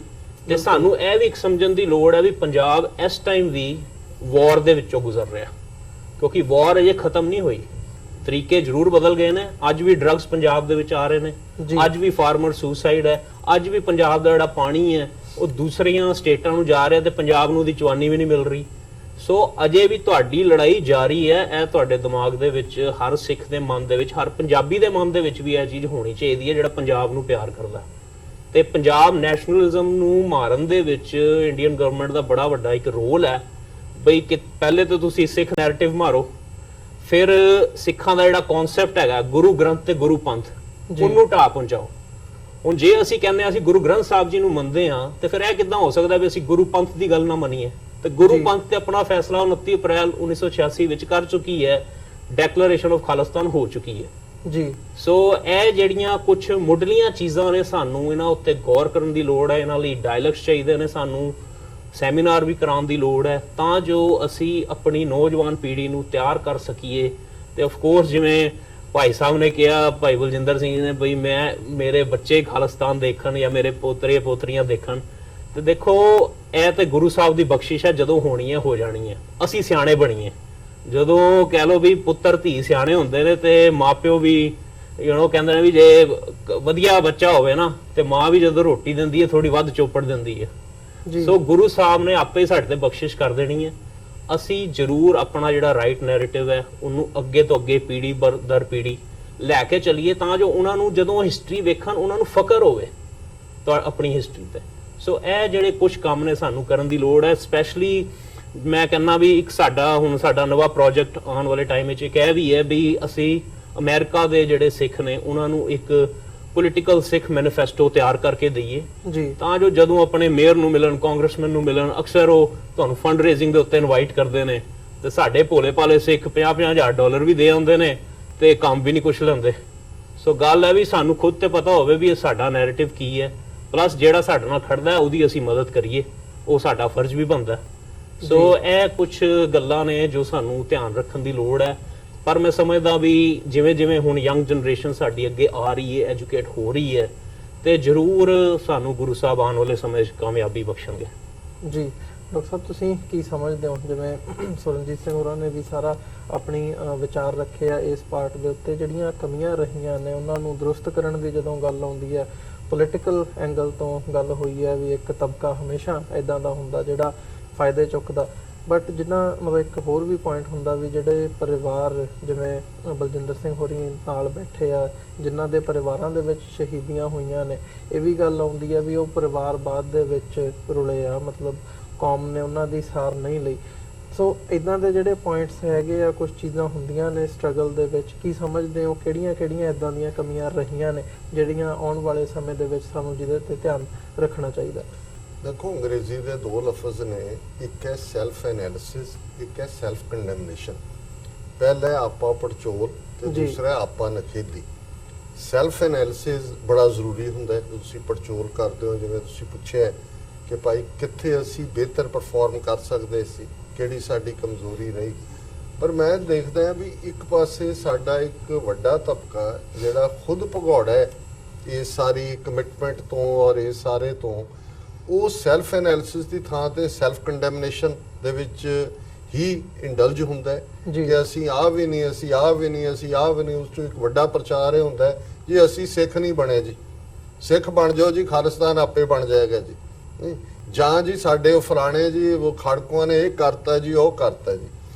ਦੇਖੋ, ਗੱਲ ਇਹ ਹੈ ਵੀ ਇਹਦੇ 'ਚ ਕੋਈ ਸ਼ੱਕ ਨਹੀਂ ਹੈ। ਪਹਿਲਾਂ ਤੁਸੀਂ ਦੇਖੋ ਕਿ ਇੱਕ ਮਾਈਕਰੋਸਕੋਪਿਕ ਛੋਟੀ ਮਾਈਨੋਰਿਟੀ ਕਮਿਊਨਿਟੀ ਜਿਸ ਹਕੂਮਤ ਦੇ ਅਗੇਂਸਟ ਪਿਟਡ, ਜਿਨ੍ਹਾਂ ਦੇ ਕੋਲ ਸਾਰੇ ਰਿਸੋਰਸ, ਇਹ ਨਹੀਂ ਵੀ ਗਰਾਊਂਡ ਤੇ ਉਹਨਾਂ ਕੋਲ ਹਥਿਆਰ ਬੜੇ ਤੇ ਫੌਜ ਬੜੀ, ਇੰਟਰਨੈਸ਼ਨਲੀ ਜਦੋਂ ਅਸੀਂ ਬਦਨਾਮੀ ਦੀ ਗੱਲ ਕਰਦੇ ਹਾਂ, ਸਾਡੇ ਕੋਲ ਤਾਂ ਉਦੋਂ, ਅੱਜ ਤਾਂ ਚਲੋ ਇੱਕ ਸੋਸ਼ਲ ਮੀਡੀਆ ਮਾੜਾ ਮੋਟਾ ਗੱਲ ਕਰਨ ਲਈ ਹੈ, ਤਾਂ ਹਾਲਾਂਕਿ ਇਹ ਵੀ ਡਬਲ ਐਜਡ ਸੌਰਡ ਹੈ, ਮਿਸ ਇਨਫੋਰਮੇਸ਼ਨ ਵੀ ਬਹੁਤ ਜ਼ਿਆਦਾ ਹੈ ਇਹਦੇ ਤੇ। ਲੇਕਿਨ ਕਿਵੇਂ ਭਾਰਤ ਦੀਆਂ ਐਮਬੈਸੀਆਂ, ਹਾਈ ਕਮਿਸ਼ਨ, ਕੌਂਸੂਲੇਟਸ ਨੇ ਇੱਕਦਮ ਬਾਅਦ ਜੂਨ 84 ਤੋਂ ਡਿਸਇਨਫੋਰਮੇਸ਼ਨ ਕੈਂਪੇਨ ਸ਼ੁਰੂ ਕੀਤਾ, ਕਿਵੇਂ ਵੀਡੀਓਜ਼ ਬਣ ਕੇ ਆ ਗਈਆਂ, ਹਜ਼ਾਰਾਂ ਦੀ ਗਿਣਤੀ ਦੇ ਵਿੱਚ ਚਾਰ ਚੁਫੇਰਿਆਂ ਦੇ ਮਿਸ਼ਨਾਂ 'ਚੋਂ ਡਿਸਟ੍ਰੀਬਿਊਟ ਹੋ ਰਹੀਆਂ ਸੀ। ਔਰ ਸਭ ਤੋਂ ਵੱਡਾ ਦਹਿਸ਼ਤਗਰਦੀ ਦਾ ਐਕਟ ਜਿਹੜਾ ਇੰਡੀਅਨ ਇੰਟੈਲੀਜੈਂਸ ਏਜੰਸੀਆਂ ਨੇ, ਰਾਹ ਨੇ ਔਰ ਇੰਟੈਲੀਜੈਂਸ ਬਿਊਰੋ ਨੇ ਕੰਡਕਟ ਕੀਤਾ, 에ਅਰ ਇੰਡੀਆ ਡਿਜ਼ਾਸਟਰ, ਕਨਿਸ਼ਕਾ ਜਹਾਜ਼ ਜੀ, ਉਹਦੇ ਨਾਲ ਉਹਨਾਂ ਨੇ ਸਾਡੀ ਸਟਰਗਲ ਨੂੰ ਇੰਟਰਨੈਸ਼ਨਲ ਦਹਿਸ਼ਤਗਰਦੀ ਦੇ ਖਾਤੇ 'ਚ ਪਾਇਆ। ਸੋ ਮੈਂ ਇਹ ਸਮਝਦਾ, ਔਰ ਟੀਵੀ 84 ਜਿਹੜਾ ਕਿ ਪਿਛਲੇ 7 ਸਾਲ ਤੋਂ ਅਸੀਂ ਕੌਮੀ ਪਿਆਰਿਆਂ ਦੇ ਸਹਿਯੋਗ ਦੇ ਨਾਲ ਰਨ ਕੀਤਾ ਔਰ ਕਰ ਰਹੇ, ਅਸੀਂ ਇਹ ਮਹਿਸੂਸ ਕੀਤਾ ਅਰਲੀ 90s ਤੋਂ 80s ਤੋਂ ਇਸ ਗੱਲ ਦੀ ਰਿਅਲਾਈਜੇਸ਼ਨ ਸੀ ਕਿ ਜਿਸ ਕਿਸਮ ਦਾ ਨੈਗੇਟਿਵ ਪ੍ਰੋਪੇਗੈਂਡਾ ਭਾਰਤ ਸਰਕਾਰ ਵੱਲੋਂ ਸਿੱਖਾਂ ਦੇ ਖਿਲਾਫ, ਮਜ਼ਹਬ, ਸਾਡੇ ਪ੍ਰਿੰਸੀਪਲ, ਸਾਡੀ ਸਟਰਗਲ, ਸਾਡੇ ਸ਼ਹੀਦਾਂ ਦੇ ਖਿਲਾਫ ਕੀਤਾ ਜਾ ਰਿਹਾ, ਉਹਦਾ ਕੋਈ ਤੋੜ ਲੱਭਣ ਦੀ ਲੋੜ ਹੈ। ਜ਼ਾਹਰ ਹੈ ਜੇ ਤੁਸੀਂ ਪ੍ਰਿੰਟ ਮੀਡੀਆ ਚੜ੍ਹਦੀ ਕਲਾ ਉੱਥੋਂ ਨਿਕਲੀ, ਬਰਾਬਰ ਤੁਸੀਂ ਦੇਖਦੇ ਹੋ ਇੰਡੋ ਕੈਨੇਡੀਅਨ ਤੋਂ ਲੈ ਕੇ ਅੱਜ 30 ਫ੍ਰੀ ਦੇ ਅਖਬਾਰ ਪਏ ਹੋਏ ਨੇ। ਕਦੇ ਦੇਖੋ ਵੀ ਇਹਨਾਂ ਦੇ ਅਖਬਾਰ ਕੋਈ ਖਰੀਦਾ ਨਹੀਂ, ਇਹਨਾਂ ਨੂੰ ਪੈਸੇ ਕੌਣ ਦਿੰਦਾ, ਔਰ ਉਹਨਾਂ ਦਾ ਤੁਸੀਂ ਨੈਰੇਟਿਵ ਦੇਖੋ ਵੀ ਕੀ ਹੈ। ਫਿਰ ਅਸੀਂ ਇਲੈਕਟ੍ਰੋਨਿਕ ਮੀਡੀਆ 'ਚ ਦੇਖਦੇ ਕਿਵੇਂ ਪੰਜਾਬੀ ਪੈਕ ਦੇ ਥੱਲੇ ਸਾਰਾ ਦਿਨ ਨਚਾਰ ਪੁਣੇ ਵਾਲੇ ਜਾਂ ਇੰਡੀਅਨ ਪ੍ਰੋਪੇਗੈਂਡਾ ਜਾਂ ਉਹਨਾਂ ਦੇ ਉਹ ਫਰਾਡ ਜੇ ਬਾਬੇ ਬੈਠੇ ਨੇ, ਤੇ ਜਿਹੜੇ ਸੋ ਕਾਲਡ ਸਿੱਖ ਚੈਨਲ ਵੀ ਆਪਣੇ ਆਪ ਨੂੰ ਸਿੱਖਾਂ 'ਚ ਵੇਚਦੇ ਨੇ ਗੁਰਦੁਆਰਿਆਂ 'ਚ, ਉਹਨਾਂ 'ਚ ਜਿਹੜਾ ਉਹ ਕੋਈ ਜੋਤਸ਼ੀ ਬੈਠਾ ਹੈ, ਕੋਈ ਮੰਤਰੀ ਬੈਠਾ ਹੈ, ਕੋਈ ਜੰਤਰੀ ਬੈਠਾ ਹੈ, ਕੋਈ ਤੰਤਰੀ ਬੈਠਾ ਹੈ। ਔਰ ਜੇ ਸਿੱਖਾਂ ਦਾ ਪੈਸਾ ਲੈ ਕੇ ਇਹ ਰਨ ਹੁੰਦੇ ਨੇ, ਹੋ ਰਹੇ ਨੇ, ਤੁਸੀਂ ਪੈਰੇਡਸ ਕਰਦੇ ਹੋ, ਤੁਹਾਡਾ ਫਲੋਟ ਆਂਦਾ ਹੈ, ਖਾਲਿਸਤਾਨ ਜ਼ਿੰਦਾਬਾਦ ਦੇ ਨਾਰੇ ਵੱਜ ਰਹੇ ਨੇ, ਬਲੈਕ ਆਊਟ ਕੀਤਾ ਹੁੰਦਾ ਉਹਨੂੰ, ਉਦੋਂ ਲੰਗਰ ਦਿਖਾ ਰਹੇ ਹੁੰਦੇ ਨੇ ਜੀ, ਲੰਗਰ 'ਚ ਪੂੜੀਆਂ ਬਣੀਆਂ ਨੇ ਕਿ ਪਕੌੜੇ ਕੱਢੇ। ਸੋ ਪਹਿਲਾ ਪਾਰਟ ਮੈਂ ਸਮਝਦਾ ਵੀ, ਔਰ ਇਹ ਗੱਲ ਬੜੀ ਜ਼ਰੂਰੀ ਹੈ ਕਿ ਅਲਟੀਮੇਟਲੀ ਮਾੜੇ ਹਥਿਆਰ ਦੇ ਬਰਾਬਰ ਚੰਗਾ ਹਥਿਆਰ ਜਿਹੜਾ ਹੈ ਉਹ ਜਿੱਤਦਾ। ਔਰ ਪ੍ਰੋਪੇਗੈਂਡਾ ਇੱਕ ਪਾਸੇ ਝੂਠ ਹੈ।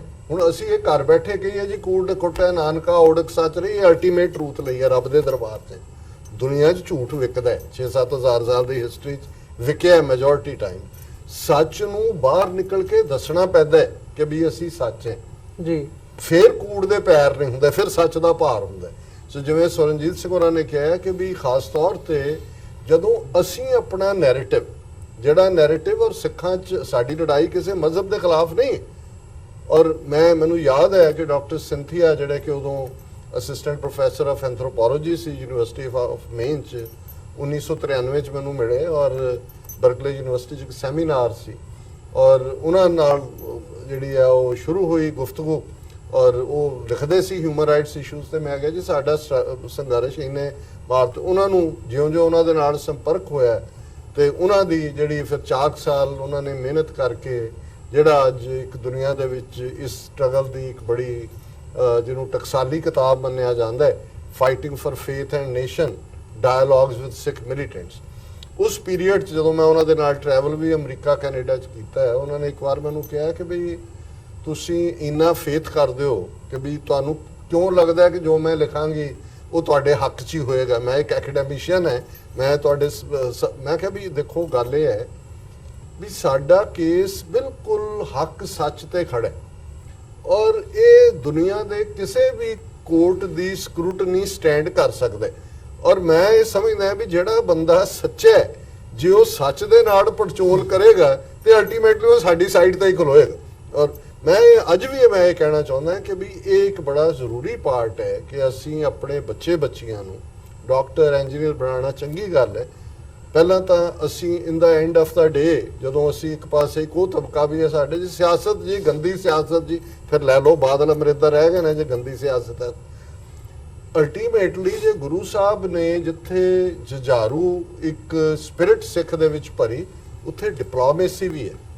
ਉਸ ਦੇ ਵਿੱਚ ਡਿਪਲੋਮੇਸੀ ਦਾ ਮਤਲਬ ਹੈ ਕਿ ਤੁਹਾਡੀ ਇਨਵੋਲਵਮੈਂਟ ਉਹਦੇ 'ਚ ਜੇ ਜਹਾਂਗੀਰ ਦੇ ਨਾਲ ਨੈਗੋਸ਼ੀਏਸ਼ਨ ਹੈ ਤੇ ਗੁਰੂ ਹਰਗੋਬਿੰਦ ਸਾਹਿਬ ਕਰਦੇ ਨੇ, ਜੇ ਔਰੰਗਜ਼ੇਬ ਦੇ ਨਾਲ ਵੀ ਜਿਹੜਾ ਉਹ ਡਾਇਲੌਗ ਖੋਲ੍ਹਣਾ 10ਵੇਂ ਪਾਤਸ਼ਾਹ ਕਰਦੇ ਨੇ। ਪਰ ਇਹ ਤਾਂ ਹੀ ਪੋਸੀਬਲ ਹੋ ਰਿਹਾ ਇੱਥੋਂ ਦੇ ਸਿਸਟਮ 'ਚ ਜੇ ਅਸੀਂ ਗੱਲ ਕਰੀਏ ਇਨਵੋਲਵਮੈਂਟ ਡਿਸੀਜਨ ਮੇਕਰਸ ਦੇ ਨਾਲ, ਓਪੀਨੀਅਨ ਮੇਕਰਸ ਦੇ ਨਾਲ ਤੁਸੀਂ ਮਿਲੋਗੇ। ਔਰ ਅਮਰੀਕਾ 'ਚ ਮੈਨੂੰ ਯਾਦ ਹੈ ਕਿ ਇੱਕ ਸੈਕਟਰੀ ਆਫ ਸਟੇਟ ਸਾਬਕਾ ਇੱਕ ਵਾਰ ਇੱਕ ਕਾਨਫਰੰਸ 'ਚ ਮਿਲੇ ਤਾਂ ਮੈਂ ਉਹਨਾਂ ਨੂੰ ਕਿਹਾ, ਮੈਂ ਕਿਹਾ ਜੀ ਸਾਡਾ ਕੋਈ ਸੁਣਦਾ ਹੀ ਨਹੀਂ ਗੱਲ।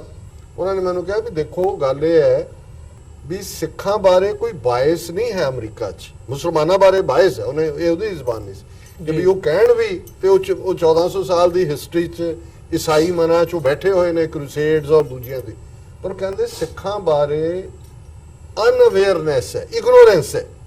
ਔਰ ਤੁਸੀਂ ਜੇ ਸੱਚਮੁੱਚ ਅਪਰੋਚ ਕਰੋਗੇ, ਗੱਲ ਕਰੋਗੇ, ਤੁਹਾਡੇ ਨਾਲ ਹਮਦਰਦੀ ਹੋਏਗੀ ਕਿਉਂਕਿ ਤੁਹਾਡੇ ਨਾਲ ਵਾਕਈ ਧੱਕਾ ਹੋ ਰਿਹਾ। ਔਰ ਐਜ਼ ਏ ਮਾਈਨੋਰਿਟੀ ਜਿਵੇਂ ਤੁਸੀਂ ਸਫ਼ਰ ਕਰ ਰਹੇ ਹੋ, ਤੁਹਾਡੇ ਨਾਲ ਹਰ ਅਮਰੀਕਨ ਹਮਦਰਦੀ ਕਰੇਗਾ।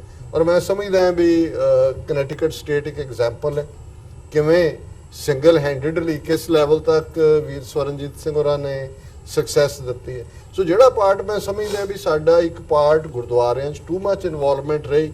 ਔਰ ਜਿਵੇਂ ਇਹਨਾਂ ਨੇ ਕਿਹਾ ਵੀ ਅਸੀਂ ਸਮਝਦੇ ਹਾਂ ਕਾਂਗਰਸਮੈਨਾਂ ਨਾਲ ਫੋਟੋਆਂ ਦੂਜੀਆਂ ਤੀਜੀਆਂ ਲਾਉਂਦੇ ਆ, $50,000 ਇਕੱਠਾ ਕਰਕੇ ਹਵਾਲੇ ਉਹਨਾਂ ਦੇ ਕਰ ਦਿੱਤਾ। ਇਸ ਮਾਮਲੇ 'ਚ ਅਸੀਂ ਘੱਟੋ ਘੱਟ ਜੂਇਸ਼ ਲੌਬੀ ਤੋਂ ਸਿੱਖ ਸਕਦੇ ਹਾਂ, ਅਰਮੀਨੀਅਨ ਲੌਬੀ ਤੋਂ ਸਿੱਖ ਸਕਦੇ ਹਾਂ, ਆਇਰਿਸ਼ ਲੌਬੀ ਤੋਂ ਸਿੱਖ ਸਕਦੇ ਹਾਂ। ਉਹ ਜਦੋਂ ਵੀ ਕੋਈ ਪੋਲੀਟੀਸ਼ੀਅਨ ਜਿਹੜਾ ਜਿਹਨੂੰ ਕਹਿੰਦੇ ਨੇ to throw their hat in the ring, primary 'ਚ ਰਨ ਕਰਨਾ ਚਾਹੁੰਦਾ, ਆਪਣਾ ਏਜੰਡਾ ਲੈ ਕੇ ਪਹੁੰਚ ਜਾਂਦੇ ਨੇ ਕਿ ਵੀ ਆਹ ਸਾਡਾ ਪਾਰਟ ਹੈ, ਜੇ ਤੁਸੀਂ ਇਹਦੇ ਤੇ ਐਗਰੀ ਕਰਦੇ ਹੋ ਤਾਂ ਫਿਰ ਅਸੀਂ ਸਪੋਰਟ ਕਰਾਂਗੇ। ਫਿਰ ਉਹ ਫੋਲੋ ਵੀ ਕਰਦੇ ਨੇ। ਅਸੀਂ ਇੱਕ ਤਸਵੀਰ ਲਵਾ ਕੇ ਘਰਾਂ ਨੂੰ ਆ ਜਾਂਦੇ ਔਰ ਕਦੇ ਸਾਡਾ ਫੋਲੋ ਅਪ ਨਹੀਂ ਹੁੰਦਾ।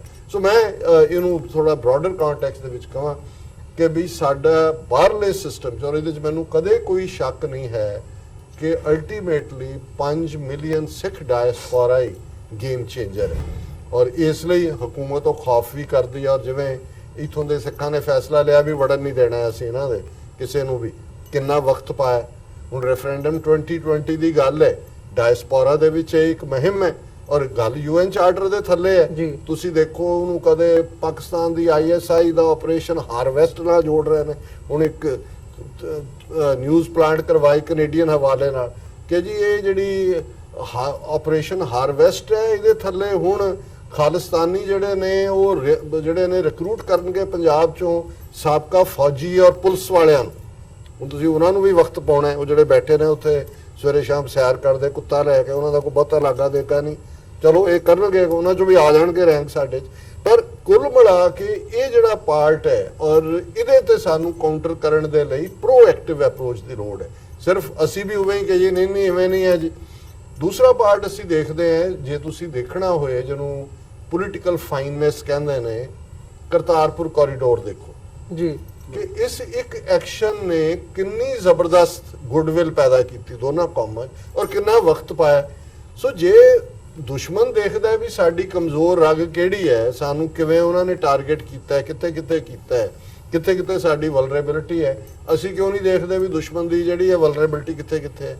ਜੇ ਉਹਨਾਂ ਨੂੰ ਤਕਲੀਫ ਹੁੰਦੀ ਹੈ ਕਿ ਵੀ ਇਹ ਕਿਵੇਂ ਕਰਤਾਰਪੁਰ ਕੋਰੀਡੋਰ ਦੋ ਕੌਮਾਂ ਦੀ ਗੁੱਡਵਿਲ, ਡਾਇਸਪੋਰਾ ਸਿੱਖ, ਔਰ ਕਿੱਥੇ ਗੁਰਦੁਆਰੇ ਜਿਹੜੇ ਨੇ ਉਹ ਬੰਦ ਨੇ, ਉੱਥੇ ਵੜ ਨਹੀਂ ਸਕਦੇ ਔਰ ਉਹੀ ਗੁਰਦੁਆਰੇ ਪਾਕਿਸਤਾਨੀ ਹਾਈ ਕਮਿਸ਼ਨਸ, ਕੌਂਸੂਲੇਟਸ ਔਰ ਉਹਨਾਂ ਦੇ ਗਵਰਨਰ ਨੂੰ ਵੈਲਕਮ ਕਰ ਰਹੇ ਨੇ। ਸੋ ਇਹ ਇੱਕ ਪਾਰਟ ਹੈ ਜਿਹਦੇ ਥੱਲੇ ਮੈਂ ਸਮਝਦਾ ਹਾਂ ਵੀ ਇੱਕ ਪਾਰਟ ਜ਼ਰੂਰ ਸਾਨੂੰ ਇਹ ਧਿਆਨ ਰੱਖਣ ਦੀ ਲੋੜ ਹੈ ਕਿ ਬਿਆਨਬਾਜ਼ੀ, ਜੇ ਕੋਈ ਦੁਸ਼ਮਣ ਦੇ ਮੀਡੀਆ 'ਚ ਕਿਸੇ ਚੀਜ਼ ਦਾ ਰਿਐਕਸ਼ਨ ਆਉਂਦਾ ਹੈ ਤੇ ਅਸੀਂ ਉਹਦੇ ਉੱਤੇ ਇੱਕਦਮ ਬਿਆਨਬਾਜ਼ੀ ਕਰਦੇ ਹਾਂ, ਮੈਚਿਓਰਨੈਸ। ਔਰ ਇਹ ਇੱਕ ਜ਼ਰੂਰੀ ਐਲੀਮੈਂਟ ਹੈ। ਪੰਜਾਬ ਦੇ ਹਵਾਲੇ ਨਾਲ ਮੈਂ ਜ਼ਰੂਰ ਗੱਲ ਕਰਾਂਗਾ। ਤੁਸੀਂ ਫੇਲਿਅਰਸ ਦੀ ਗੱਲ ਕੀਤੀ ਹੈ ਜੀ, ਮੈਂ ਸਮਝਦਾ ਵੀ ਆ ਤਾਜ਼ਾ ਇਲੈਕਸ਼ਨਾਂ ਹੋ ਕੇ ਹਟੀਆਂ, ਉਸ ਦੇ ਵਿੱਚ ਰਿਜ਼ਲਟਸ ਤੋਂ ਬਾਅਦ ਸੋਸ਼ਲ ਮੀਡੀਆ ਦੇ ਉੱਤੇ ਬੇਜ਼ਮੀਰੇ ਫਲਾਣੇ ਲੋਕਾਂ ਨੂੰ ਲਾਨਤ, ਉਹਨਾਂ ਨੇ ਫਲਾਣਾ ਕੀਤਾ, ਅਣਪਛਾਤੀਆਂ ਲਾਸ਼ਾਂ ਪਛਾਣੀਆਂ, ਬੀਬੀ ਖਾਲੜਾ ਨੇ ਜਿਹੜਾ ਉਹ ਬੇਜ਼ਮੀਰਿਆਂ ਦੀ ਪਛਾਣ ਕੀਤੀ ਉਹਨਾਂ ਨੂੰ, ਇਹ ਬਿਲਕੁਲ ਗਲਤ ਹੈ ਅਪਰੋਚ। ਤੁਸੀਂ ਪੰਜਾਬ ਦੇ ਜਿਹੜਾ 1.5 ਲੱਖ ਅਸੀਂ ਸ਼ਹੀਦਾਂ ਦੀ ਗੱਲ ਕਰਦੇ, ਕਿਸ ਧਰਤੀ ਤੋਂ ਆਏ ਹੋ?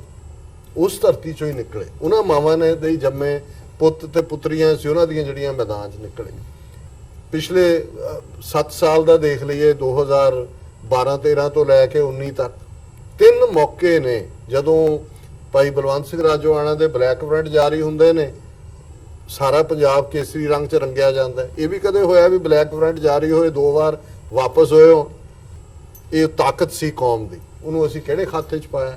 ਫਿਰ 2015 'ਚ ਗੁਰੂ ਗ੍ਰੰਥ ਸਾਹਿਬ ਦੀ ਬੇਅਦਬੀ ਦੀਆਂ ਘਟਨਾਵਾਂ ਹੁੰਦੀਆਂ ਨੇ, ਦਰਜਨਾਂ ਲੱਖਾਂ ਸਿੱਖ, 4-5 ਲੱਖ ਸਿੱਖ ਸਰਬੱਤ ਖਾਲਸੇ ਤੇ ਪਹੁੰਚ ਜਾਂਦੇ ਨੇ, 26 ਆਪ ਮੁਹਾਰੇ।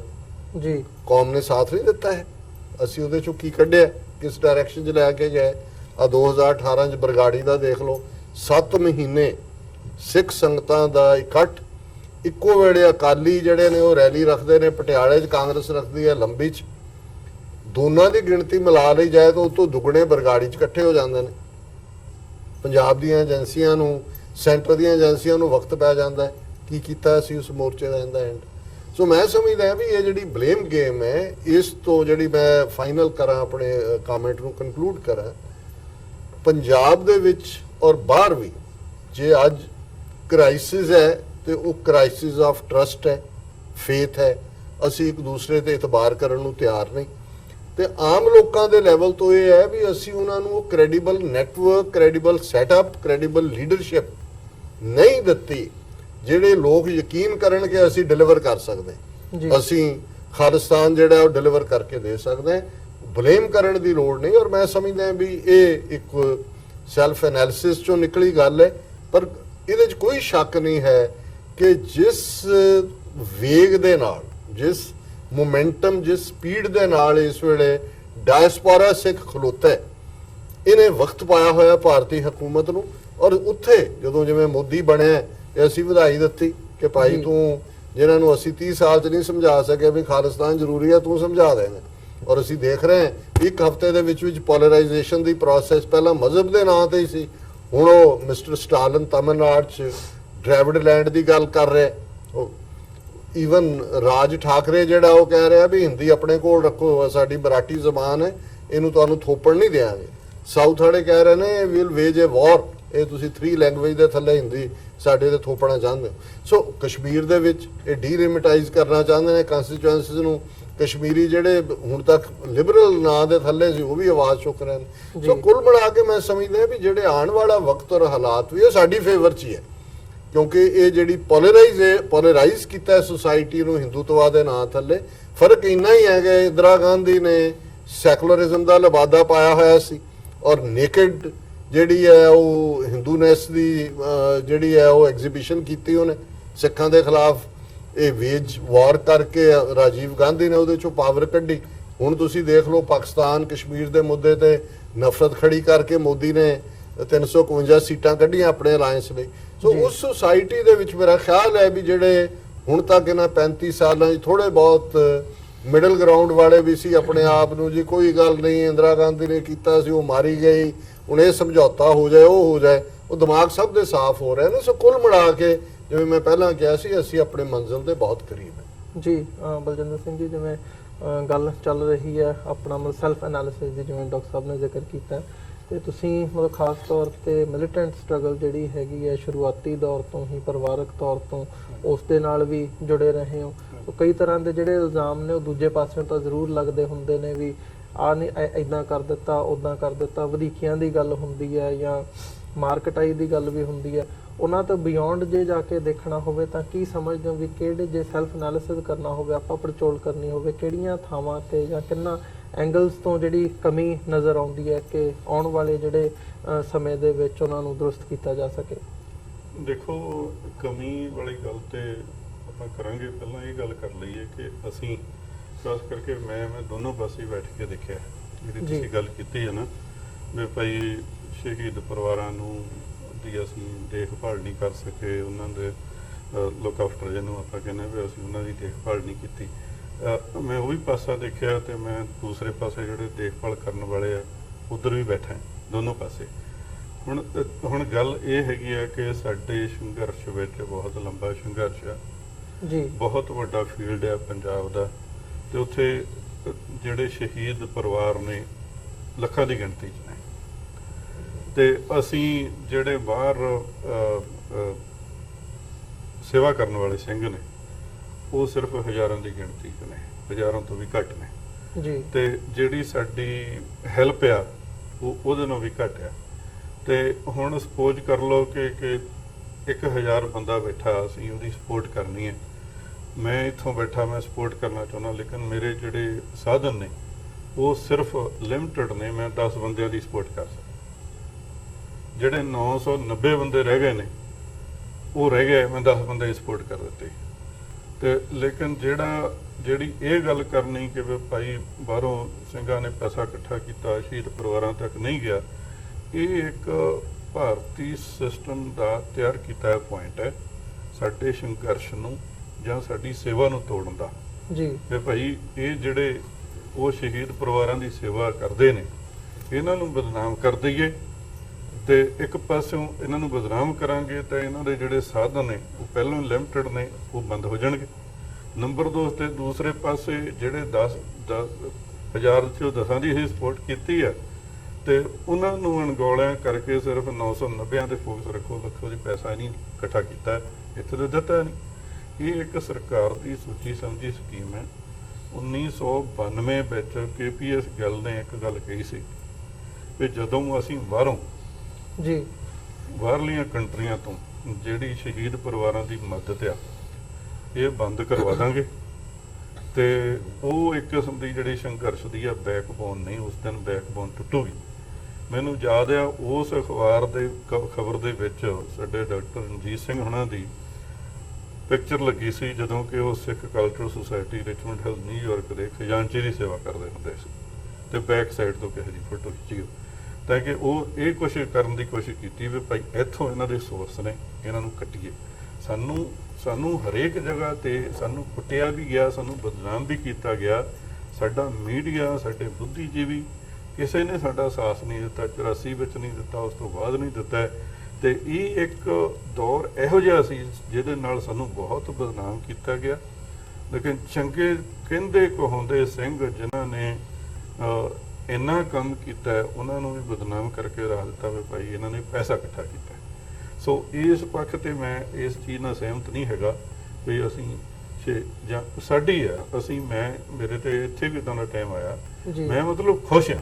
ਮਤਲਬ ਪੰਥ ਨੇ ਜਿੰਨਾ ਪੰਥ ਦੇ ਸੋਰਸ ਨੇ ਉਹਦੇ ਨਾਲ ਵੱਧ ਕੇ ਮੇਰੀ ਹੈਲਪ ਕੀਤੀ ਮੇਰੇ ਪਰਿਵਾਰ ਦੀ। ਜਦੋਂ ਮੈਂ ਨਿਕਲਿਆ ਮੈਂ ਉਹਦੇ ਨਾਲ 10 ਗੁਣਾ ਵੱਧ ਕੇ ਦੂਜਿਆਂ ਦੀ ਕਰਦਾ।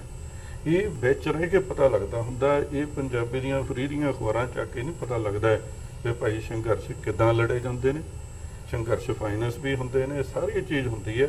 ਜਿਨ੍ਹਾਂ ਨੇ ਕੰਮ ਕੀਤਾ ਉਹਨਾਂ ਨੂੰ ਟੋਟਲੀ ਪਤਾ ਹੈ। ਬਾਕੀ ਗੱਲ ਆਈਏ ਇਸ ਤੇ ਕਿ ਅਸੀਂ ਹੁਣ ਆਪਾਂ ਪੜਚੋਲ ਕਰਨ ਵਾਲੀ ਗੱਲਬਾਤ ਮੈਂ ਇਹੀ ਕੀਤੀ ਹੈ, ਡਾਕਟਰ ਸਾਹਿਬ ਉਹਨਾਂ ਨੇ ਕਿਹਾ ਇਹਦੇ 'ਚ ਕੋਈ ਨੈਗੇਟਿਵ ਨਹੀਂ ਹੈ। ਕਦੇ ਸਾਨੂੰ ਮਨ 'ਚ ਇਹ ਨਹੀਂ ਆਇਆ ਕਿ ਕਿਸੇ ਸਿੰਘ ਨੇ ਜਿਹੜਾ ਸ਼ਹੀਦ ਪਰਿਵਾਰਾਂ ਦੀ ਸਪੋਰਟ ਕਰਦਾ ਕਿਸੇ ਨੇ ਕੋਈ ਪੈਸਾ ਖਾਧਾ ਹੋ। ਲੇਕਿਨ ਸਾਨੂੰ ਇਹ ਨੰਗੇ ਧੜ ਸਾਨੂੰ ਬਦਨਾਮ ਕੀਤਾ ਗਿਆ, ਠੋਕ ਕੇ ਕੀਤਾ ਗਿਆ। ਲੇਕਿਨ ਸਾਡੇ ਜਿਹੜੇ ਸੋਰਸ ਨੇ ਉਹਨਾਂ ਨੇ ਇਹੋ ਜਿਹੀਆਂ ਜਿਹੜੀਆਂ ਫਰੀ ਦੀਆਂ ਅਖਬਾਰਾਂ ਚੱਕ ਕੇ ਜਾਂ ਜਿਹੜੇ ਉੱਥੇ ਟੀਵੀ ਚੈਨਲ ਚੱਲਦੇ ਨੇ ਜਿਹੜੇ ਭਾਰਤੀ ਮੀਡੀਆ ਸਪੋਰਟ ਕਰਦੇ ਨੇ 100% ਉਹਨਾਂ ਤੇ ਬਲੀਵ ਕੀਤਾ। ਇਹ ਇੱਕ ਆਪਾਂ ਪੜਚੋਲ ਕਰਨ ਵਾਲੀ ਜ਼ਰੂਰਤ ਹੈਗੀ ਆ ਕਿ ਸਾਡੇ ਜਿਹੜੇ ਸੋਰਸ ਨੇ ਜਿਹੜੇ ਸੰਘਰਸ਼ ਨਾਲ ਜੁੜੇ ਨੇ ਉਹਨਾਂ ਨੂੰ ਇਹ ਚੀਜ਼ ਸੋਚਣੀ ਚਾਹੀਦੀ ਹੈ ਵੀ ਭਾਈ ਅਸੀਂ ਵਿਸ਼ਵਾਸ ਕਿੱਥੇ ਕਰਨਾ। ਨੰਬਰ 2 ਤੇ ਗੱਲ ਰਹੀ ਕਿ ਪੰਥ ਨੇ ਕਦੇ ਵੀ ਕੰਡ ਨਹੀਂ ਦਿਖਾਈ ਕਿਸੇ ਵੀ ਸੰਘਰਸ਼ ਵਿੱਚ, ਜੀ ਚਾਹੇ ਕੋਈ ਵੀ ਹੋਵੇ, ਚਾਹੇ ਧਰਮ ਯੁੱਧ ਮੋਰਚੇ ਦਾ ਰੱਖ ਲਈਏ, ਖਾਲਿਸਤਾਨ ਦਾ ਸੰਘਰਸ਼ 1984 ਤੋਂ ਚੱਲਿਆ ਆ ਰਿਹਾ ਉਹਦੇ ਵਿੱਚ ਵੀ, ਜਾਂ ਉਸ ਤੋਂ ਬਾਅਦ ਡਾਕਟਰ ਸਾਹਿਬ ਉਹਨਾਂ ਨੇ 3 ਇਵੈਂਟਸ ਮੇਨ ਦੱਸੀਆਂ ਨੇ। ਜੇ ਇੱਥੇ ਕੁਤਾਹੀ ਹੋਈ ਹੈ ਉਹ ਸਾਡੀ ਜਿਹੜੀ ਲੀਡਰਸ਼ਿਪ ਆ ਉਹ ਸਮੇਂ ਸਿਰ ਕੋਈ ਚੰਗਾ ਡਿਸੀਜਨ ਨਹੀਂ ਲੈ ਸਕੀ। ਪੰਥ ਨੇ ਕਦੇ ਵੀ ਪਿੱਠ ਨਹੀਂ ਦਿਖਾਈ।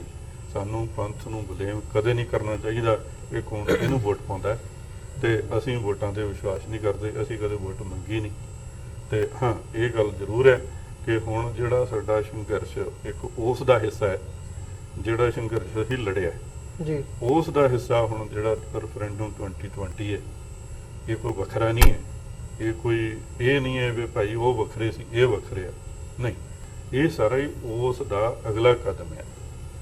ਇਸ ਲਈ ਸਾਨੂੰ ਬੜੀ ਜ਼ਰੂਰਤ ਹੈਗੀ ਹੈ ਕਿ ਪੰਥ ਵੱਧ ਤੋਂ ਵੱਧ 2020 ਰੈਫਰੈਂਡਮ ਦੀ ਸਪੋਰਟ ਕਰੇ। ਇਹ ਇੱਕ ਯੂਐਨਓ ਚਾਰਟਰ ਅਨੁਸਾਰ ਸਾਨੂੰ ਸੈਲਫ ਰਾਈਟਸ ਦਾ ਹੱਕ ਹੈ, ਸੈਲਫ ਡਿਟਰਮੀਨੇਸ਼ਨ ਦਾ ਇਹ ਹੱਕ ਹੈ, ਅਸੀਂ ਆਜ਼ਾਦ ਹੋਣਾ ਹੈ ਤੇ ਇਹ ਤਰੀਕਾ ਬਹੁਤ ਜ਼ਰੂਰੀ ਹੈ ਜਿਹਨੂੰ ਹੁਣ ਵਰਤ ਕੇ ਦੇਖਣ ਦਾ ਸਮਾਂ ਹੈ। ਜੀ ਬਿਲਕੁਲ, ਸਾਡੇ ਕੋਲ ਸਮਾਂ ਅਖੀਰਲੇ 3 ਮਿੰਟ ਨੇ, ਸੋ ਮੈਂ ਇੱਕ ਮਿੰਟ ਤੁਹਾਡਾ ਕਨਕਲੂਡਿੰਗ ਕਮੈਂਟ ਅੱਜ ਦੀ ਡਿਸਕਸ਼ਨ ਬਾਰੇ ਜ਼ਰੂਰ ਚਾਹੂੰਗਾ। ਭਾਈ ਸੁਰਨਜੀਤ ਸਿੰਘ ਜੀ। ਹਾਂਜੀ, ਦੇਖੋ ਇਹਦੇ ਵਿੱਚ ਕੋਈ ਸ਼ੱਕ ਨਹੀਂ ਹੈ ਬਈ ਬਾਹਰਲੇ ਮੁਲਕਾਂ ਦੇ ਵਿੱਚ ਇੰਡੀਅਨ ਗਵਰਨਮੈਂਟ ਜਿਹੜੀ ਹੈ ਥਰੂ ਕਾਉਂਸਲੇਟਸ ਆਪਰੇਟ ਕਰਦੀ ਹੈ। ਓਪਨ ਗੱਲਾਂ ਨੇ, ਈਵਨ ਕਿ ਇੰਡੀਅਨ ਕਾਉਂਸਲੇਟ ਨਿਊਯਾਰਕ ਨੂੰ ਬੜੀਆਂ ਮਿਰਚਾਂ ਲੱਗੀਆਂ ਸੀ ਜਦੋਂ ਅਸੀਂ ਉੱਥੇ ਪਾਸ ਕਰਾਇਆ ਨਵੰਬਰ 1 ਦਾ ਸਿੱਖ ਜੈਨੋਸਾਈਡ ਰਿਮੈਂਬਰੈਂਸ ਡੇ। ਸਾਡੇ ਗਵਰਨਰ ਨੂੰ ਵੀ ਆ ਕੇ ਮਿਲੇ, ਹੁਣ ਵੀ ਕੋਸ਼ਿਸ਼ਾਂ ਕਰਦੇ ਨੇ, ਸ਼ਰਾਰਤਾਂ ਕਰਦੇ ਨੇ, ਗੁਰਦੁਆਰਿਆਂ ਦੇ ਵਿੱਚ ਲੜਾਈਆਂ ਪਾਉਣ ਦੀ ਕੋਸ਼ਿਸ਼ ਕਰਦੇ ਨੇ। ਪਰ ਇਹ ਸਾਰਿਆਂ ਦੇ ਵਿੱਚੋਂ ਜੇ ਅਸੀਂ ਆਪ ਸਮਝਦਾਰ ਹੋਵਾਂਗੇ ਤੇ ਇਹ ਸਾਡਾ ਕੁਝ ਨਹੀਂ ਵਿਗਾੜ ਸਕਣਗੇ। ਸਾਨੂੰ ਆਪਣੇ ਕਿਲੇ ਪੱਕੇ ਕਰਨ ਦੀ ਲੋੜ ਹੈ। ਇਹਨਾਂ ਦਾ ਇਹ ਆਪਣੀ ਜੌਬ ਡਿਊਟੀ ਕਰ ਰਹੇ ਨੇ, ਪਰ ਸਾਨੂੰ ਆਪਣਾ ਫਰਜ਼ ਨਿਭਾਉਣ ਦੀ ਲੋੜ ਹੈ। ਦੂਜੀ ਮੇਰੀ ਇਹੀ ਬੇਨਤੀ ਹੈ ਵੀ ਦੇਖੋ, ਇੱਕ ਆਪਾਂ ਯੰਗ ਲੀਡਰਸ਼ਿਪ ਨੂੰ ਅੱਗੇ ਲੈ ਕੇ ਆਈਏ, ਸੂਝਵਾਨ ਲੀਡਰਸ਼ਿਪ ਨੂੰ ਅੱਗੇ ਲੈ ਕੇ ਆਈਏ, ਤੇ ਜਿਹੜੀ ਆਪਣੀ ਦਸਵੰਧ ਦੀ ਮਾਇਆ ਨਾ ਜੀ, ਕਿਉਂਕਿ ਸਾਡੇ ਰਿਸੋਰਸਿਸ ਬੜੇ ਲਿਮਿਟਿਡ ਨੇ, ਉਹਨੂੰ ਅਸੀਂ ਬੜੇ ਸੋਚ ਸਮਝ ਕੇ ਡੋਨੇਟ ਕਰੀਏ ਤੇ ਕੋਸ਼ਿਸ਼ ਕਰੀਏ ਅਸੀਂ ਆਪ ਹੀ ਹਿੱਸਾ ਕੋਈ ਨਾ ਕੋਈ ਵਿੱਚ ਪਾਈਏ। ਪਲੱਸ ਕੱਲੀ ਮਾਇਆ ਨਾਲ ਨਹੀਂ, ਤੁਹਾਨੂੰ ਟਾਈਮ ਦਾ ਵੀ ਹਿੱਸਾ ਪਾਉਣ ਦੀ ਲੋੜ ਹੈ। ਅੱਜ ਕੌਮ ਨੂੰ ਟਾਈਮ ਇੱਕ ਬੜੀ ਵੱਡੀ ਸਾਡੇ ਕੋਲ ਘਾਟ ਹੈ, ਪਰ ਉਹ ਜ਼ਰੂਰ ਅਸੀਂ ਆਪਣਾ ਜਿਹੜਾ ਟਾਈਮ ਹੈ ਡੋਨੇਟ ਕਰੀਏ ਚੰਗੇ ਕੰਮਾਂ ਦੇ ਵਿੱਚ, ਸਿੱਖੀ ਦੇ ਕੰਮਾਂ ਦੇ ਵਿੱਚ, ਪਲੱਸ ਇੱਕ ਰਾਈਟ ਨੈਰੇਟਿਵ ਬਿਲਡ ਕਰਨ ਦੀ। ਅਸੀਂ ਇਹ ਨਾ ਦੇਖੀਏ ਵੀ ਉਹ ਐਸਜੀਪੀਸੀ ਕਰੇਗੀ ਜਾਂ ਉਹ ਕਰੇਗਾ ਤੇ ਇਹ ਕਰੇਗਾ। ਤੁਸੀਂ ਆਪਣਾ ਫਰਜ਼ ਆਪ ਨਿਭਾਓ, ਆਪਣ ਹੱਥੀਂ ਆਪਣਾ ਆਪ ਹੀ ਕਾਜ ਸਵਾਰੀਏ। ਸੋ ਇਹ ਜਿਹੜੀਆਂ ਕੁਝ ਪੁਆਇੰਟਸ ਨੇ, ਇਹ ਮੈਂ ਬੇਨਤੀ ਕਰਾਂਗਾ ਤੁਹਾਡੇ ਦੁਆਰਾ ਸਾਰੇ ਦਰਸ਼ਕਾਂ ਨੂੰ ਵੀ ਜਿਹੜੇ ਇੱਥੇ ਦੇਖ ਰਹੇ ਨੇ, ਜ਼ਰੂਰ ਆਪਣਾ ਕੌਮੀ ਫਰਜ਼ ਸਮਝ ਕੇ ਆਪ ਅੱਗੇ ਹੋ ਕੇ ਕੌਮ ਦੀ ਗੱਲ ਕਰੋ ਤੇ ਡਰੋ ਨਾ, ਝਿਜਕੋ ਨਾ, ਨਾ ਅਕੋ ਨਾ ਥਕੋ ਨਾ ਚੱਕੋ। ਸੋ ਇਹ ਮੇਰੀ ਬੇਨਤੀ ਹੈ ਜੀ। ਵਾਹਿਗੁਰੂ ਜੀ ਕਾ ਖਾਲਸਾ, ਵਾਹਿਗੁਰੂ ਜੀ ਕੀ ਫਤਿਹ। ਜੀ ਡਾਕਟਰ ਸਾਹਿਬ। ਦੇਖੋ 19th ਸੈਂਚੁਰੀ ਐਂਡ ਚ ਇੱਕ ਸਲੋਗਨ ਫਿਜ਼ਾ 'ਚ ਸੀ, you will it you win it. ਸਾਡੇ ਗੁਰੂ ਸਾਹਿਬਾਨ 10ਵੇਂ ਪਾਤਸ਼ਾਹ ਨੇ 3 ਸਦੀਆਂ ਪਹਿਲਾਂ ਨਿਸ਼ਚੈ ਕਰ ਆਪਣੀ ਜੀਤ ਕਰੋ, ਇਹ ਜਿਹੜੀ ਸਿੱਖ ਦੀ ਪ੍ਰੋਗਰਾਮਿੰਗ ਹੈ, ਔਰ ਸਾਡੀ ਇਵਨ ਗ੍ਰੀਟਿੰਗ ਵੀ ਜਿਹੜੀ ਹੈ ਕਿ ਖਾਲਸਾ ਵਾਹਿਗੁਰੂ ਦਾ ਸਾਜਿਆ ਹੋਇਆ ਤੇ ਅਲਟੀਮੇਟਲੀ ਜਿਹੜਾ ਵਾਹਿਗੁਰੂ ਦੇ ਰਸਤੇ ਤੇ ਚੱਲਦਾ ਹੈ, ਰੱਬ ਦੀ ਡਗਰ ਤੇ ਚੱਲਦਾ ਹੈ, ਉਸ ਨੂੰ ਵਿਕਟਰੀ ਮਿਲਦੀ ਹੈ। ਨਿਸ਼ਚੈ ਕਰ ਆਪਣੀ ਜੀਤ ਕਰੋ, ਇਹ ਬੜਾ ਕਲੀਅਰ ਮੈਸੇਜ ਹੈ। ਮੈਂ ਸਮਝਦਾ ਹਾਂ ਵੀ 35 ਵਰੇ ਪਹਿਲਾਂ ਜਿਨ੍ਹਾਂ ਸਿੰਘਾਂ ਸਿੰਘਣੀਆਂ ਨੇ ਆਪਣੇ ਸਰੀਰਾਂ ਦੇ ਠੀਕਰੇ ਦਿੱਲੀ ਸਾਮਰਾਜ ਦੇ ਸਿਰ ਤੇ ਭੰਨੇ ਕਿ ਕੌਮ ਦਾ ਆਉਣ ਵਾਲਾ ਕੱਲ ਸ਼ਾਨ ਮਤਾ ਹੋਏ, ਮਾਣ ਮਤਾ ਹੋਏ, ਉਹਨਾਂ ਦਾ ਜਿਹਨੂੰ ਸੰਤ ਪਿੰਡਾਂ ਵਾਲੇ ਇਹ ਲਫ਼ਜ਼ ਕਹਿੰਦੇ ਸਨ, ਖਾਲਸਾ ਜੀ ਸ਼ਹੀਦਾਂ ਦੇ ਖੂਨ ਦਾ ਹੱਕ ਲੈਣੇ। ਔਰ ਦੂਸਰੀ ਗੱਲ ਜਿਹੜੇ ਉਹਨਾਂ ਦੇ ਹੀ ਬਚਨ ਨੇ ਕਿ ਜੇ ਅਣਖ ਨਾਲ ਜਿਉਣਾ ਤਾਂ ਲੜਨਾ ਪਵੇਗਾ। ਹੁਣ ਇਹ ਦੋਨੋਂ ਗੱਲਾਂ ਜਿਹੜੀਆਂ ਨੇ ਇਹ ਇੱਕ ਦੂਜੇ ਦੇ ਨਾਲ ਜੁੜੀਆਂ ਹੋਈਆਂ। ਖੂਨ ਦਾ ਹੱਕ ਲੈਣ ਦੇ ਲਈ ਅਣਖ ਤੇ ਅਣਖ ਦੇ ਨਾਲ ਜਿਉਣ ਦੇ ਲਈ ਲੜਨ ਦੀ ਗੱਲ। ਸੋ ਮੈਂ ਸਮਝਦਾ ਹਾਂ ਵੀ ਸਾਡੇ ਸਾਹਮਣੇ ਇਹ ਚੈਲੰਜ ਹੈ। ਗੁਰੂ ਦੇ ਉੱਤੇ ਸਾਡਾ ਸਿੱਧਕ ਭਰੋਸਾ ਕਾਇਮ ਰਹਿਣਾ ਚਾਹੀਦਾ ਹੈ ਹਮੇਸ਼ਾ। ਗੁਰੂ ਨੇ ਕੌਮ ਨੂੰ ਬੇਘਰੇ ਨਹੀਂ ਰਹਿਣ ਦੇਣਾ, ਔਰ ਅਸੀਂ ਅਲਟੀਮੇਟਲੀ ਆਪਣੀ ਮੰਜ਼ਿਲੇ ਮਕਸੂਦ ਦਰਿਆਏ ਜਮਨਾ ਤੋਂ ਵਾਘਾ ਤੱਕ independent sovereign nation Khalistan liberate ਕਰਵਾਉਣਾ ਹੈ। ਔਰ ਉਸ ਦੇ ਲਈ ਮੈਂ ਸਮਝਦਾ ਵੀ ਸਾਡਾ ਰਿਜ਼ੋਲਵ ਇਸ ਦਿਨ ਹੋਰ ਵੀ ਮਜ਼ਬੂਤੀ ਦੇ ਨਾਲ ਅੱਗੇ ਪੇਸ਼ਕਦਮੀ ਕਰਨ ਵਾਲਾ ਹੋਣਾ ਚਾਹੀਦਾ। ਜੀ ਬਿਲਕੁਲ। ਭਾਈ ਬਲਜਿੰਦਰ ਸਿੰਘ ਜੀ, ਅਖੀਰਲਾ ਕੰਕਲੂਡਿੰਗ ਕਮੈਂਟ ਤੁਹਾਡਾ। ਦੇਖੋ ਜੀ, ਗੱਲ ਇਸ ਤਰ੍ਹਾਂ ਹੈਗੀ ਕਿ 1984 ਵਿੱਚ ਜਿਹੜੇ ਢੰਗ ਦੇ ਨਾਲ ਅਟੈਕ ਕੀਤਾ ਜਾਂ ਸਾਰੇ ਪੰਜਾਬ ਨੂੰ ਬੰਨ੍ਹ ਕੇ ਰੱਖਿਆ ਹੈ ਤੇ ਸੰਤ ਜਰਨੈਲ ਸਿੰਘ ਖਾਲਸਾ ਭਿੰਡਰਾਂ ਵਾਲੇ ਤੇ ਯੋਧੇ ਜਿਹੜੇ ਲੜੇ ਨੇ, ਇੱਕ ਕਿਸਮ ਦਾ ਸਾਰੇ ਪੰਜਾਬ ਨੂੰ ਬੰਨ੍ਹ ਕੇ ਉਹਨਾਂ ਨੂੰ ਘੇਰ ਕੇ ਮਾਰਨ ਦਾ ਪ੍ਰੋਗਰਾਮ ਸੀ। ਤੇ ਜੇਕਰ ਉਹ ਸਾਰਾ ਪੰਜਾਬ ਖੁੱਲਾ ਹੁੰਦਾ, ਕਦੇ ਵੀ ਭਾਵੇਂ ਲੱਖਾਂ ਦੀ ਗਿਣਤੀ ਵਿੱਚ ਫੌਜ ਉੱਥੇ ਆ ਜਾਂਦੀ, ਕਦੇ ਵੀ ਉਹ ਕੰਮ ਇਦਾਂ ਦਾ ਨਹੀਂ ਸੀ ਕਰ ਸਕਦੀ ਜਾਂ ਕਿ ਪੰਜਾਬ ਤੋਂ ਬਾਹਰ ਜਾ ਸਕਦੀ। ਬਾਕੀ ਗੱਲ ਇਹ ਹੈਗੀ ਆ ਅੰਤ ਵਿੱਚ ਵੀ ਇਹ ਜੰਗ 1984 ਚ ਸ਼ੁਰੂ ਹੋਈ ਹੈ। ਜੇ ਹਿੰਦੁਸਤਾਨ ਕਹਿੰਦਾ ਨਾ ਵੀ ਭਾਈ ਅਸੀਂ ਆਹ ਕੁਛ ਕਰਕੇ ਖਤਮ ਕਰ ਦਿੱਤੀ, ਨਹੀਂ ਜੀ, ਇਹ ਜੰਗ ਸ਼ੁਰੂ ਹੋਈ ਹੈ। ਇਹ ਜੰਗ ਕੌਮ ਦੀ ਆਜ਼ਾਦੀ ਨਾਲ ਖਤਮ ਹੋਣੀ ਹੈ। ਹੁਣ ਇਹ ਹਿੰਦੁਸਤਾਨ ਦੇ ਨਾਲ ਰਹਿਣ ਦਾ ਜਾਂ ਕਿਸੇ ਮੰਗਾਂ ਦਾ ਕੋਈ ਇਨਸਾਫ ਦੀ ਮੰਗ ਨਹੀਂ ਸਿੱਖਾਂ ਦੀ, ਤੇ ਨਾ ਹੀ ਸਾਨੂੰ ਕਿਸੇ ਨੂੰ ਪਤਾ ਕਿ ਉੱਥੋਂ ਕੋਈ ਇਨਸਾਫ ਮਿਲਣਾ ਹੈ। ਸਿਰਫ ਆਜ਼ਾਦੀ ਦੀ ਸੰਘਰਸ਼ ਆ। ਤੇ ਜਿਹੜਾ ਵੀ ਕੋਈ ਆਗੂ ਸਾਡਾ ਉੱਠ ਕੇ ਇਹ ਕਹੇ ਕਿ ਮੈਂ ਹਿੰਦੁਸਤਾਨ ਦੀਆਂ ਕੋਰਟਾਂ 'ਚ ਤੁਹਾਨੂੰ ਇਨਸਾਫ ਲੈ ਦੂੰਗਾ, ਚਾਹੇ ਕਿਸੇ ਵੀ ਜੋ ਵੀ ਪੰਥ ਦੇ ਨਾਲ ਵਧੀਕੀਆਂ ਹੋਈਆਂ, ਉਹ ਇੱਕ ਸਿੱਖ ਕੌਮ ਦੇ ਨਾਲ ਬਹੁਤ ਵੱਡਾ ਮਜ਼ਾਕ ਹੋ। 1984 ਤੋਂ ਬਾਅਦ ਸਿੱਖਾਂ ਦਾ ਕੋਈ ਹੋਰ ਨਿਸ਼ਾਨਾ ਨਹੀਂ, ਹਿੰਦੁਸਤਾਨ ਤੋਂ ਕੋਈ ਮੰਗ ਨਹੀਂ। ਅਸੀਂ ਆਪਣੀ ਆਜ਼ਾਦੀ ਲਈ ਲੜਦੇ ਹਾਂ ਤੇ ਆਖਰੀ ਦਮਾਂ ਤੱਕ ਲੜਦੇ ਰਹਾਂਗੇ। ਖਾਲਿਸਤਾਨ ਹਰ ਹਾਲਤ 'ਚ ਬਣ ਕੇ ਰਹੂਗਾ। ਗੁਰੂ ਸਾਹਿਬ ਤੇ ਭਰੋਸਾ। ਡਾਕਟਰ ਸਾਹਿਬ ਨੇ ਕਿਹਾ ਨਿਸ਼ਚੈ ਕਰ ਆਪਣੀ ਜੀਤ ਕਰੋ ਵਾਲੀ ਗੱਲਬਾਤ 100% ਸਾਰਿਆਂ ਸਿੱਖਾਂ ਵਿੱਚ ਹੈਗੀ ਆ। ਗੁਰੂ ਸਾਹਿਬ ਕਿਰਪਾ ਕਰਨ, ਪੰਥ ਨੂੰ ਪੰਥ ਦਾ ਕਰ, ਖਾਲਿਸਤਾਨ ਬਖਸ਼ਣ। ਵਾਹਿਗੁਰੂ ਜੀ ਕਾ ਖਾਲਸਾ, ਵਾਹਿਗੁਰੂ ਜੀ ਕੀ ਫਤਿਹ। ਜੀ ਬਿਲਕੁਲ। ਸੋ ਜਿਹੜੇ ਦਰਸ਼ਕ ਸਾਡੇ ਨਾਲ ਇਸ ਵਕਤ ਜੁੜੇ ਹੋਏ ਆ, ਮੈਂ ਉਮੀਦ ਕਰਦਾ ਅੱਜ ਦੀ ਸਾਡੀ ਇਹ ਗੱਲਬਾਤ ਤੁਹਾਨੂੰ ਜ਼ਰੂਰ ਪਸੰਦ ਆਈ ਹੋਵੇਗੀ। ਸੋ ਅੱਜ ਇੱਥੇ ਇੰਨਾ ਹੀ। ਦੁਬਾਰਾ ਫਿਰ ਇਦਾਂ ਦੀਆਂ ਡਿਸਕਸ਼ਨਸ ਲੈ ਕੇ, ਵਿਚਾਰ ਚਰਚਾਵਾਂ ਲੈ ਕੇ ਤੁਹਾਡੀ ਕਚਹਿਰੀ ਦੇ ਵਿੱਚ ਹਾਜ਼ਰ ਹੁੰਦੇ ਰਹਾਂਗੇ।